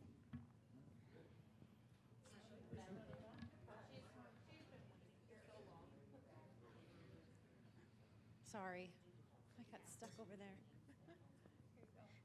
So my name's Tita Montero from Seaside, and I want you to look at a different side of this coin. There's no reason for people here to be disappointed today at this turnout. What you have to remember is that not everybody from every city council got to come to LOC. And for the city councils that did, I think many of you did what my city council did, and we divvied up who's going to go where. We had a lot of other things going on today that other city councilors went to. Maybe they didn't want to go to them. We don't know what the motivation is, but we really have to realize that the point wasn't to get everybody in one room at the same time. The point for every city is to be successful. You get as much information from this conference as you can. And so we have no reason to be disappointed. And we have this information to take back. It's a stepping stone. It's a building stone. You know the members of your city councils much better than other people do. You all don't know my city council. I don't know your city councils and how they work. You know which are going to be the most receptive. You know which are going to be the most non-receptive. And you figure out ways. This isn't the only time, I'm sure, that this is going to be talked about at LOC. I'm sure it's also not the only opportunity that members of our city council will have to look at these issues and look at themselves. So don't be disappointed. So we have 3 questions over here. Got a lot of hands. I don't know who's I think Roberto was first. Roberto, and then Rolando, and I think it's not Chris. more being upset. I think it's more tired of trying to fix the problem and nobody wants to be it, because like you say, those rooms, and people are all scattered out, but those rooms are filled to the gills. Look at this room. Half of the room is part of the people of caucus. So it's frustrating. It's not disappointing. It's just frustrating because we want to fix the problem, but we can't because the ones that want to fix it are the ones that are trying to put on the thing. We need more participation. And I guess there's no excuse or no reason why they shouldn't be here. Because if they really cared about their city, and I know every city has diversity issues, yep. And so I don't think there's a reason or an excuse why that anybody should be here.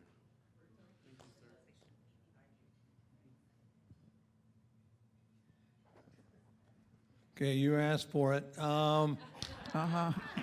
Keep it short, Pete. Couple of things. You're on tape. As in the conversation that we were hearing here, Olivia's comment about things starting cities. Cities are incubators. The number of national projects, the number of world things that have started in cities is amazing. We are the test tubes. We are the labs for a lot of projects, and a lot of good has come from what cities have done in the past. So her point is well taken.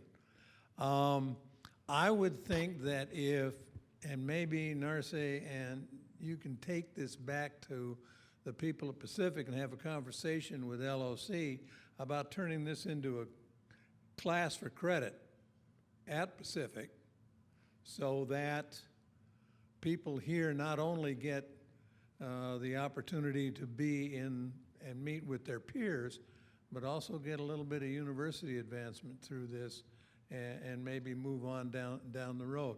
National League of Cities does that to some extent.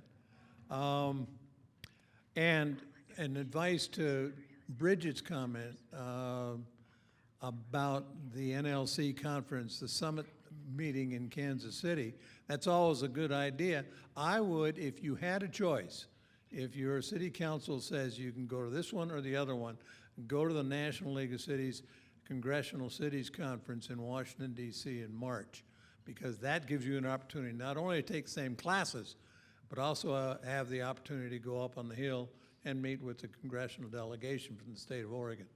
And if you were to have 200 people from the state of Oregon go up to the Hill on a Wednesday afternoon and you talk about city issues, you might get some reaction from Representative Bonamici and Representative whoever from the other districts represented. Even Cliff Bentz will listen to you, okay? He may not agree with you, but he will listen to you because you represent the same people that voted for him. Don't ever forget that. And then the last thing I wanted to say is one of the things about this very worthwhile day that I have spent in here is that I had a colleague, the late Tom Johnston, reminded me that occasionally you drink from the fire hose. And I get this from, there's a boatload of information here, and we got it all, and now we have an opportunity to go home and sift through it. And granted, yeah, there are not a lot of people here, and I am disappointed in it too.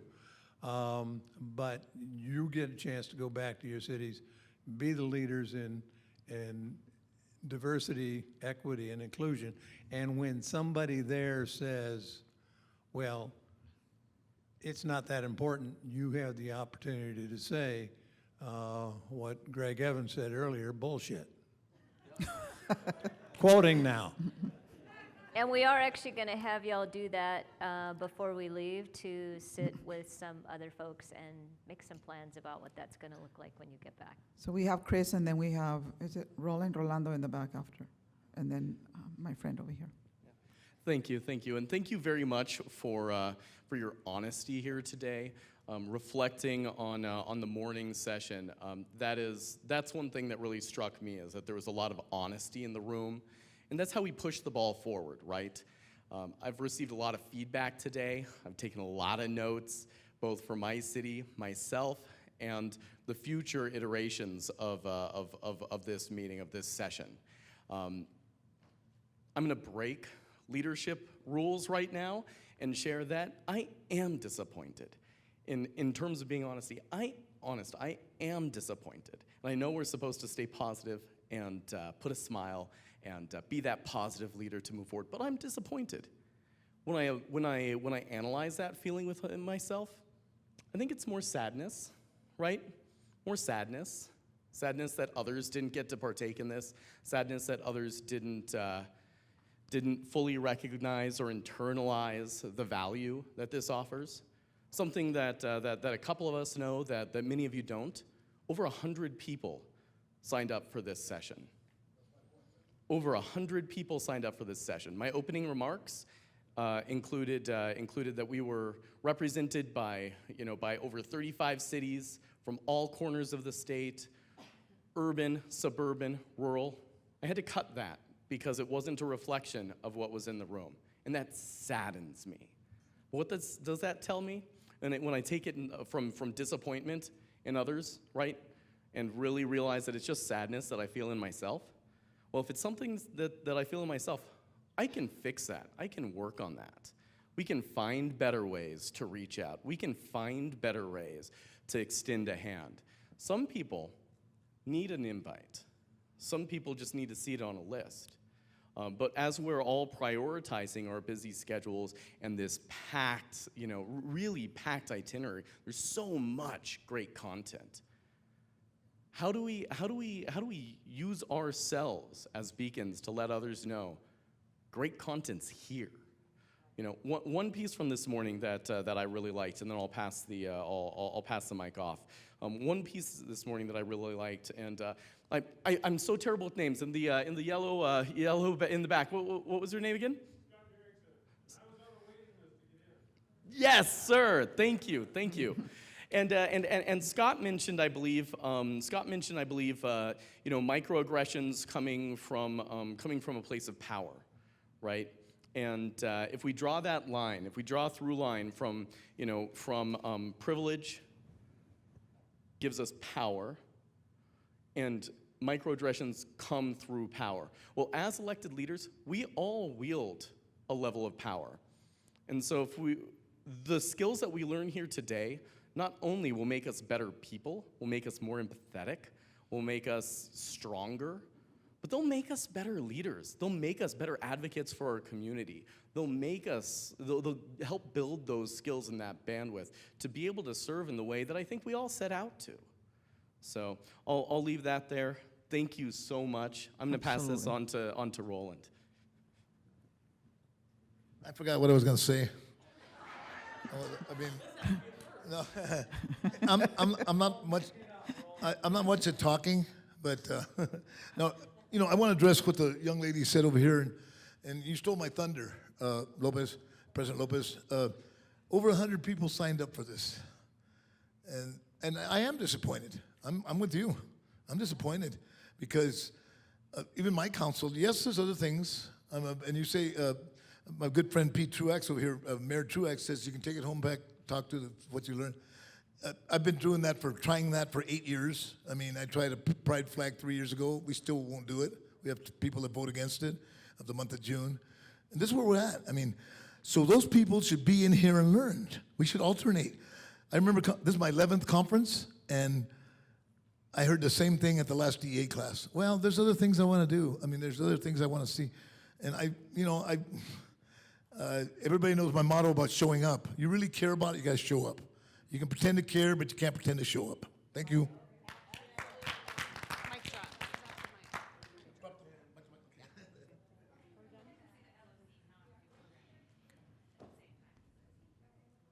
I'll be really quick, but I just wanted we'll take two more comments. Okay, put into a little bit of also perspective. To those of us that were on the planning committee, when LOC brought and said, we're going to do an entire day, a DEI day at the conference. I think maybe there was some shared sentiment that it was like, no one's going to come, And we worked, Olivia, Christy, and several other people sat painfully through several sessions of like what we're gonna talk about. And we really were thoughtful, and we had really open dialogue about what we're gonna do throughout this day. We have these awesome presenters here. And then when we found out that there were over 100 people, I almost was brought to tears. You know, sorry. It's okay. I'm not apologizing. We were like, holy shit, sorry. Really? Like, oh my God, like that's amazing. There are a lot of us that sit on councils that want nothing to do with this work. I do this work for a living. I didn't need to be here today. I did not. But I'm here today to learn how to be an advocate for you and an ally for you. I'm here to be an ally for you and an ally for you and an ally for you.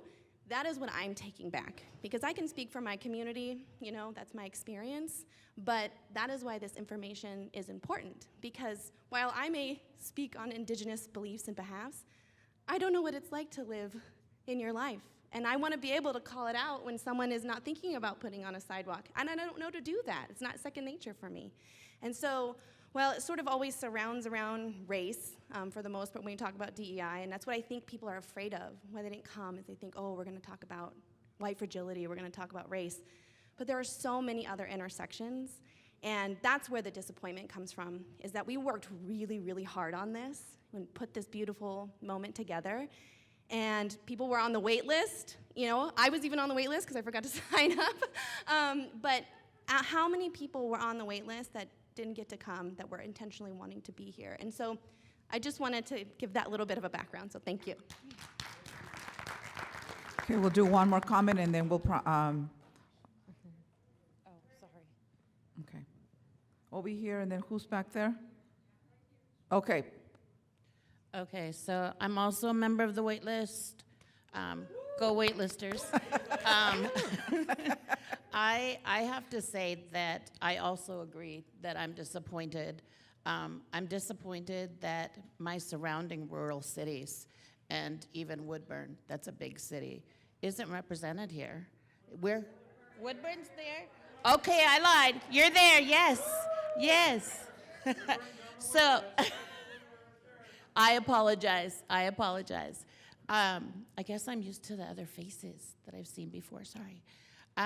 So I think, you know, and I'm pretty sure they'll agree with me, living in the communities that we live in, we have very high Latino, as I stated earlier, populations.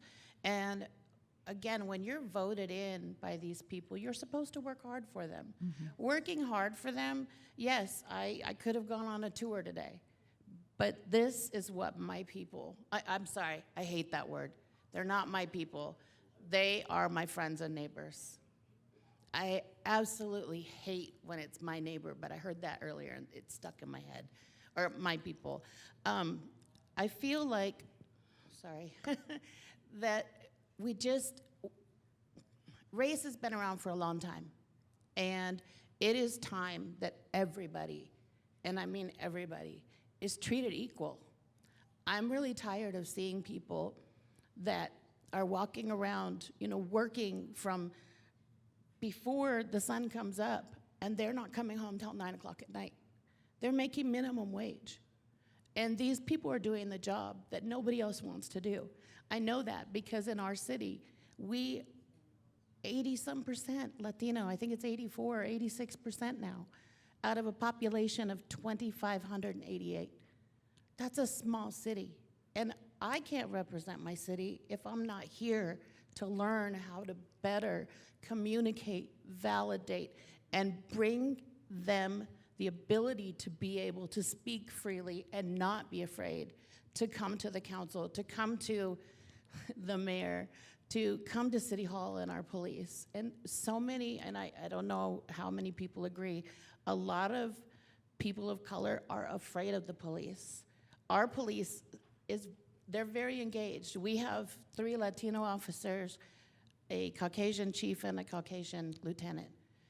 They are so engaged, and it has made our residents feel so comfortable. A good example, we do National Night Out.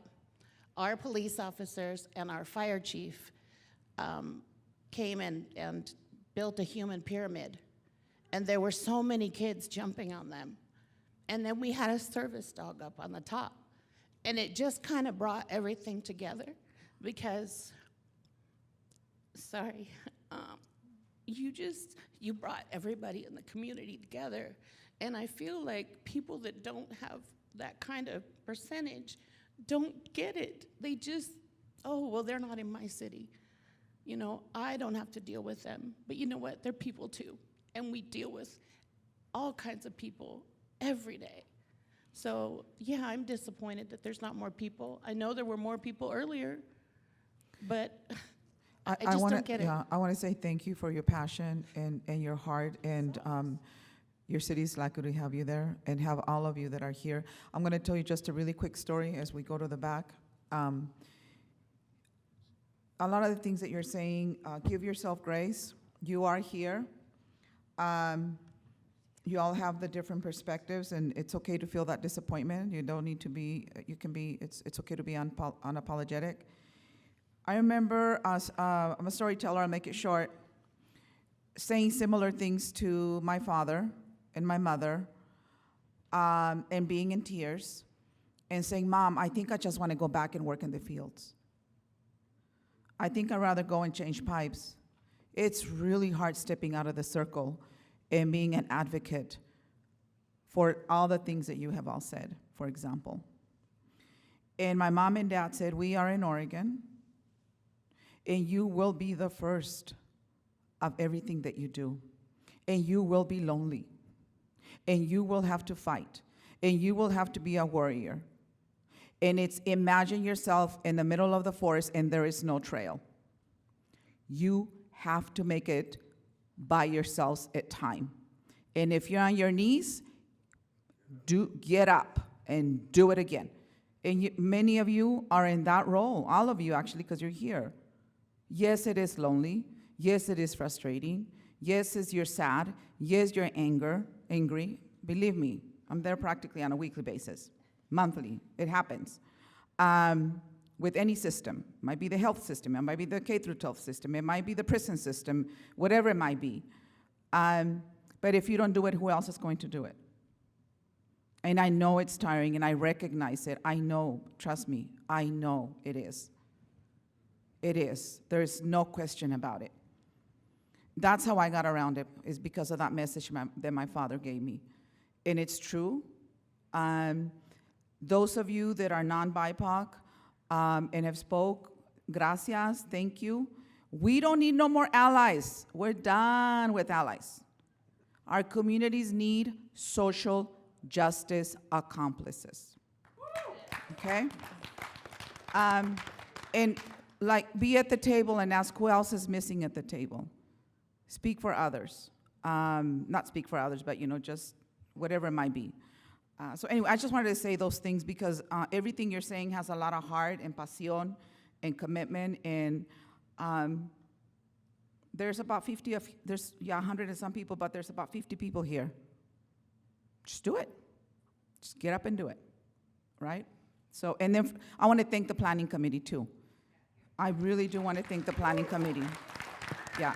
Go easy on yourself. I've taken a lot of notes, so I'll be more than happy, Gina and I, to debrief some ideas that we have about how it can look different, right?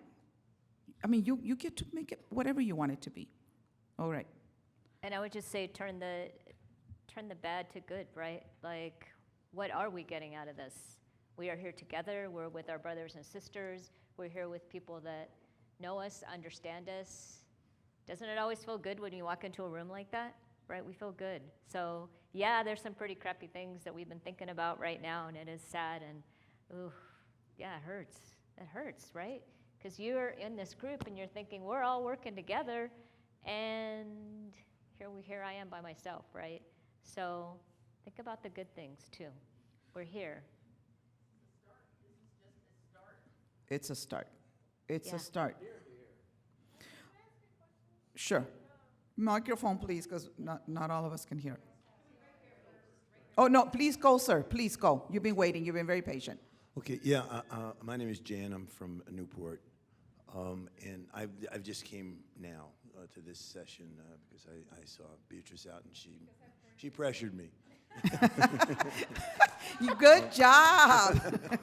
But I just wanted to say, and I hope this is not insensitive, and that I feel for you folks, people who feel hurt, who have put energy, people who feel hurt, who have put obviously tremendous energy into planning for this, and I've been in that spot in other times, you know, when I threw the party and nobody came, but the people did come, and I just speaking for myself, this was something I was very, very interested in, but just think in terms of future marketing. I read this is a full day thing, and I had some other things that I had to go to for me today. And I felt that, well, if I didn't go at 8 or 9 or whenever that I couldn't. And when Beatrice said, why don't you come? I said, are you sure I can come? Yeah. So I think just thinking in terms of future, my presence here was not that I don't care about this, and it's not that I certainly need more education. But it just, the way in which it was framed, that I said, well, I could go to this or that, but this, if I make this as a commitment for the day, and that was the only reason I didn't come to part of the day until she said, well, yeah, you can come. So just to know that I feel what you feel in terms of the number of people who perhaps didn't come, but there are folks who are like me, who would be supportive, who were interested, but couldn't commit a whole day when there were other things that they were also passionate about. Why didn't I? I can't speak for anyone else, but I'm saying that, and I'm sure that everybody who didn't sign up wasn't like me, because there's not that many people like me, thank God. Right.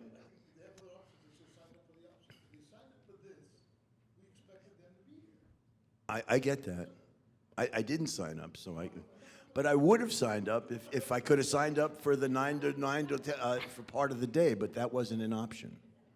So it's just to say for future planning purposes, that's useful to know, because my not being here at all, if it was yes all day or no, go to 3 other things, I had to say no, but it wasn't because this is not important or passion to me. And I can't, maybe there's nobody else in this whole conference who thinks that way, because it's only us hat guys that think right.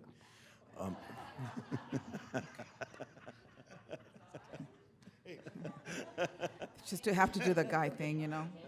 I'm done. Thank you very much. Y'all, Okay. not guys. You all, no, pero sí son guys. No guys, y'all.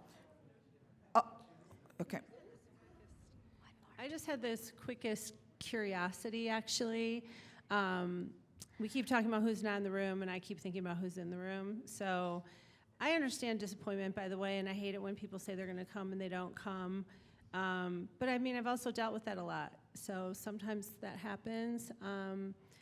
But what I'm curious about is, I'm from Tualatin. I'm the only city councilor at the whole conference. So Tualatin's in the house, and Tualatin's here at this session. So I'm just curious what other cities are represented here today, since we're in here, because we're talking about who's here, who's not here.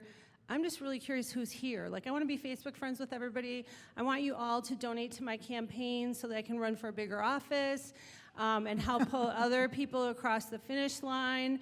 I want to know what cities are represented here today, right now. I want to know who this is the first class, what's that great word that we use for the initiatory class? I want to know who's initiating the DEI work here at LOC, and and I want the t-shirts for social justice accomplices. I need that t-shirt. So I want us to make them, and I want us to sell them, and I want us to be the sexiest, most fun group. And I also do like the idea of changing it from DEI to something different next time, because a lot of us have gone through 1 million DEI trainings, and sometimes, like for me, I'm really a snob. This training's been amazing for what I could do of it, but I want to put it in a way that's really fresh, not to sublimate at all, but to what's DEI 2.0,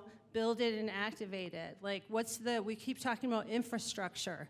What about DEI infrastructure now? Something like that really, really gets people's attention.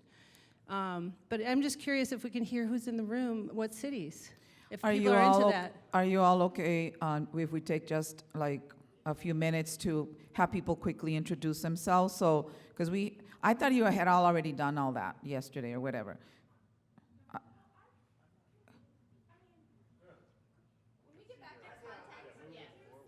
All right. Okay. Why don't actually one of the oh, you're gonna do it. No. Okay. All right. We will do that. The conversation is very good. Absolutely. We can go ahead and continue with now, Christy. I saw you raise a template.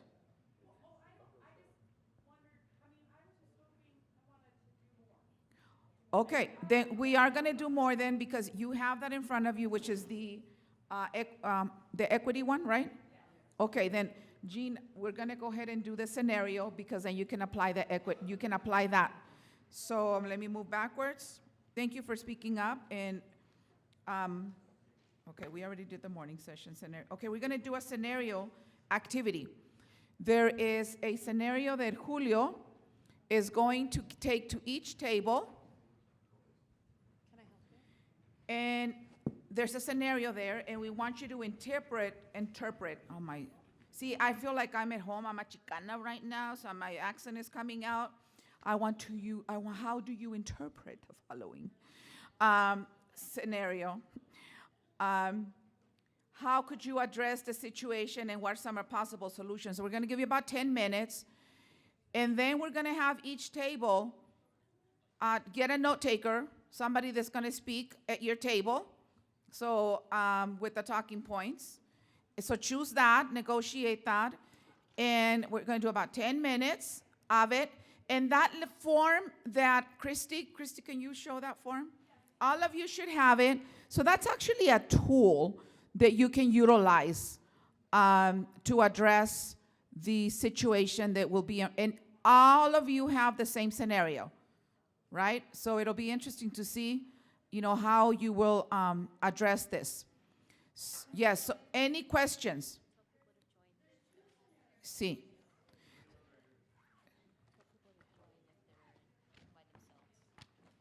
I don't have a microphone. ¿Qué pasó? What do you need?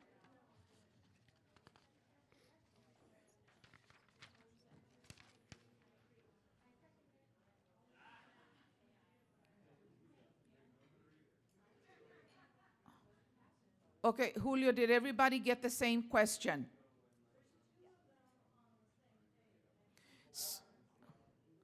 Julio, can you explain that? Because it's confusing, where it looks like it's two different things, please. Who has a microphone?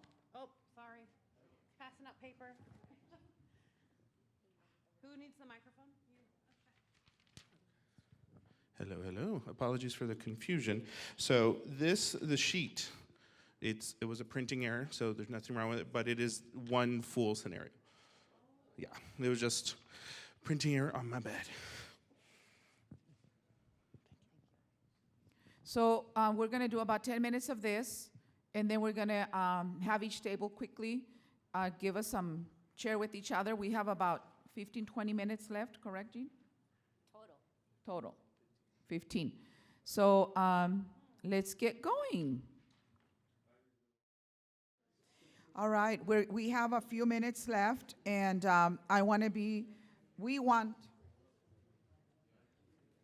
to be respectful for the closing remarks that will be done by the Women Caucus President, Catherine Biscoe. Is she here yet? She's here. All right.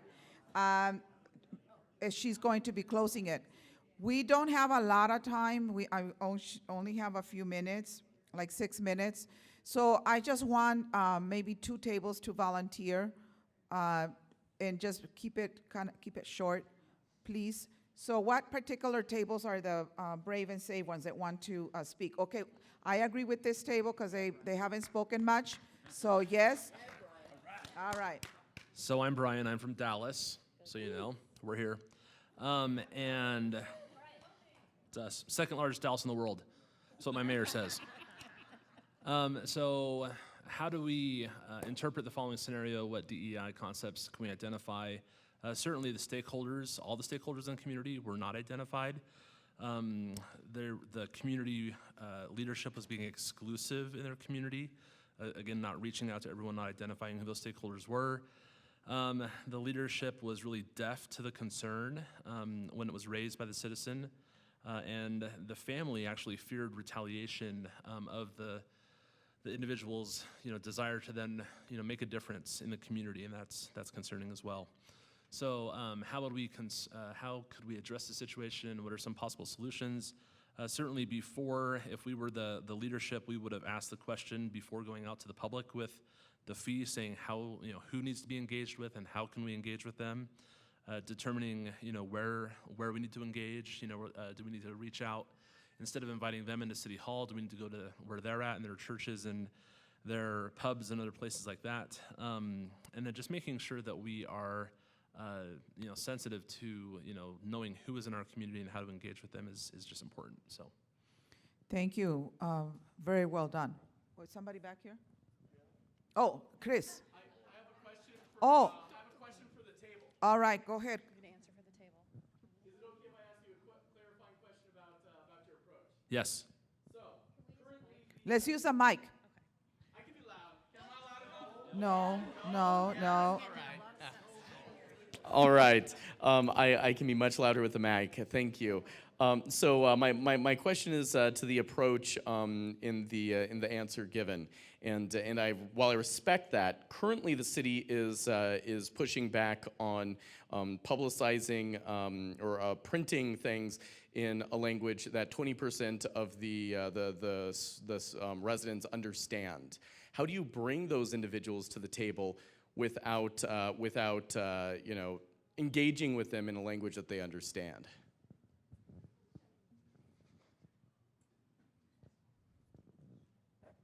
Yeah, thank you for that question. So we actually, after meeting as leadership before putting the information out to the public, we identified who the people are that we need to engage with and know their language that they need. And then we actually printed the material. So when we went and met with them in their churches and where they meet, the playgrounds and other places, we had that printed material to give them. Yeah, and if You're they welcome. if they speak Spanish, bring some pan dulce. All right. Great job, great interaction. One more table. Who wants to go? Yeah, let's make space for others.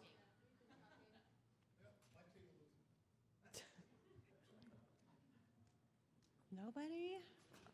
All right, then what we're gonna do, because you are, we still have 2 minutes. Jean, do you want to do the really quick, since we have, it's 2 minutes before 4 o'clock, the remember? Remember. All right. Remember? You remember? Julio, where's my music?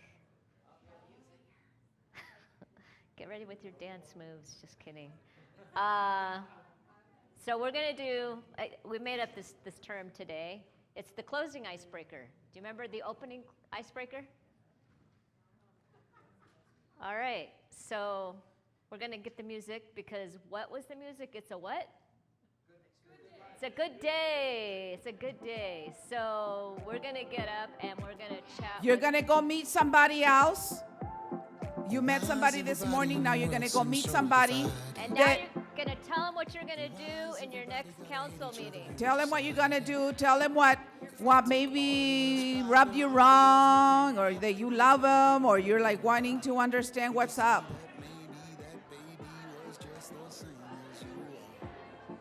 Now I see people hugging. I'm guessing y'all already know each other. And I hope you realize when you look into another person's eyes, you know today would be a very good day just to have a good day.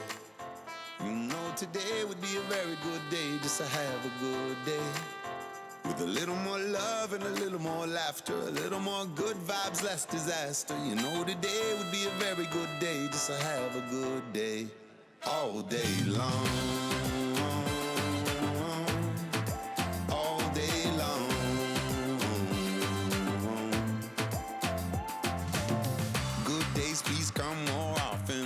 everybody's in the streets out coughing. Smog in the air, gonna send you to your coffin. Plastic everywhere down there with the dolphins. Everybody was born to a mama, so everybody is connected like karma. So disconnect yourself from the drama. Everybody's trying to heal like trauma. You know it's never been easy. Every day for everybody ain't breezy. And I hope you realize when you look into another person's eyes, you know today would be a very good day just to have a good day. You know today would be a very good day just to have a good day. With a little more love and a little more laughter, a little more good vibes, less disaster. You know today would be a very good day just to have a good day. And I say, hey, hey, put all my troubles to the side. And I say, hey, hey, thank God that we're alive. And I say, hey, hey, put all my troubles to the side. And I say, hey, hey, thank God that we're alive. Today would be a very good day just to have a good day.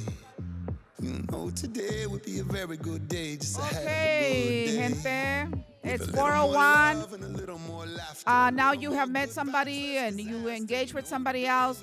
Gina and I want to say thank you so much for allowing us. Muchísimas gracias for being here. And we'll see you around. We would like to have now Catherine Bisco come and close it out.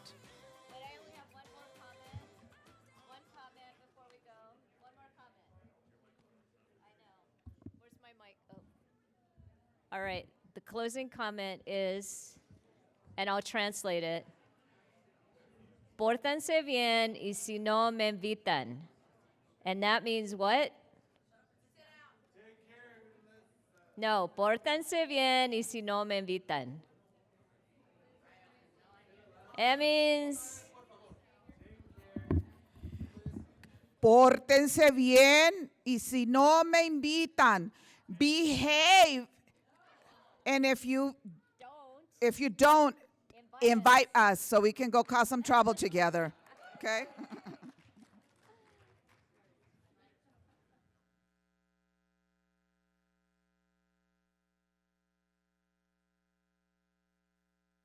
There we go. All right, everybody. So first, let's be awesome. You rocked the DEI seminar. So everybody give yourselves a round of applause, please, as we finish up for today. I want to just take a moment. I love the fact that we closed on a very positive note. I love the fact that we were introducing ourselves to some folks that may be new to us and maybe exchanging handshakes and hugs with others. I just want to do some announcements real quick that I've been asked to present to you. First, I want to take note of our DEI Planning Committee. They are responsible for this session, and they wanted all of you, our attendees, to have ready access to resources to help us each continue our inclusion and equity journey. To that end, along with your journal, which you should have all received today, each of you has been, so thanks to the committee for that. Extraordinary. Each of you has also been provided a document that contains a list of resources that you might find helpful. Those resources include recommended books, podcasts, and YouTube videos. And it's super important because those are heartfelt sharing with all of you. That list was created by recommendations from your colleagues here, members of the Women's Caucus, the People of Color Caucus, the League of Oregon Cities DEI Committee, and the speakers here today, and LOC staff. I know you're in the room here. So yes, so those resources are heartfelt and genuine, and they come with that little bit of this is coming from our friends and colleagues here. Also want to announce the League of Oregon Cities annual awards dinner is this evening, starting at 5:30 in this conference center, so right back here in this room. The awards dinner, it's my understanding that during tonight's awards dinner, cities and individual city leaders are being honored with some amazing projects and some amazing folks that have really stood the test of time and advocated for our cities for some of them several decades. If you have not yet reserved a place at tonight's dinner, please make sure to connect with one of the LOC staff. Also, I believe LOC's interim executive director, Patty Mulvihill, and member engagement director, new title, where are you, Lisa? There you are, right here. So Lisa Trevino, they're with us here today. One of them can help you if you have any questions about tonight's dinner. Immediately following the awards dinner is the president's reception, and the reception will be held in the same room as this awards dinner as well. And I would be remiss if I did not mention to you that Tania Browning keeps sending us to that, what is it, that little section on the app where we've got games and we're trying to name tonight's drink, right? It's not, it has a name? Yeah, but I don't know what it is. Okay, we don't know what it is. All right, so we're done with that, but please come figure out then and check it out, right? What the name of that President's Drink of 2022 will be. And so we're going to have cocktails and dessert at that reception. I do want to just leave you with these closing notes. I want to first say thank you to every one of you that took the time today. 8 hours was a big chunk of today. You had to balance and decide your day, your families. I know some of us had other commitments, and yet you were still here for your cities. I want to thank Narce and Jean for leading this room very much. In this unbelievable seminar, and I'd call it a work session, it was fantastic, that has shown us how we can begin to successfully lead our cities inclusively and equitably. Matt Saris is no longer with us today. I saw him left the building, but a thanks to him as well for his presentation on the Project Independence of Disability Rights of Oregon, and for providing us ways to increase inclusion and access for persons with disability in our communities. Of course, thank you to the League of Oregon Cities for setting aside an entire day of their annual conference to provide this seminar devoted entirely to diversity, equity, and inclusion. Another shout out in particular for all the hard work from the Seminar Planning Committee who developed the content of today's training. But most importantly, I want to really, from my heart to all of you, thank each and every one of you who was present in this room by attending your seminar today. You not only juggled everything else, but you made a concerted effort to understand and discuss bias, discrimination, privilege, accessibility, inclusion, diversity, and microaggressions. Discussions that we know they can feel uncomfortable, and yet many of you in this room, while you may have felt vulnerable, you were willing to share that vulnerability with total strangers in some cases, folks that have now become some of your friends, I hope, and professional colleagues. I consider each and every one of you today as not only leaders in your community, but you are pioneers on our journey of diversity, equity, and inclusion, right? There were 40, 45 of us that attended today. I want you to know that you're the rock that hit the water and you've started the ripples across the lake.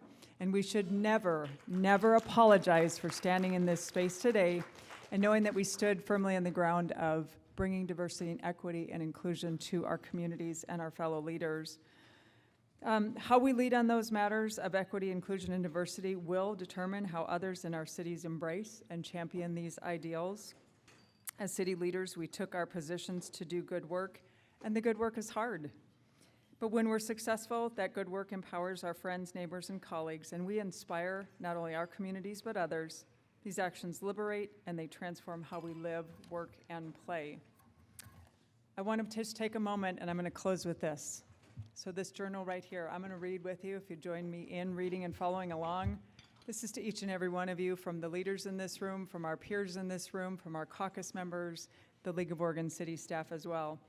Each and every one of you were created to do good work, work that empowers and inspires, it liberates and transforms, it restores and it softens. Yes, that work can be hard, as it was meant to be. The verb itself calls us into action, rejecting passivity and demanding sustained effort.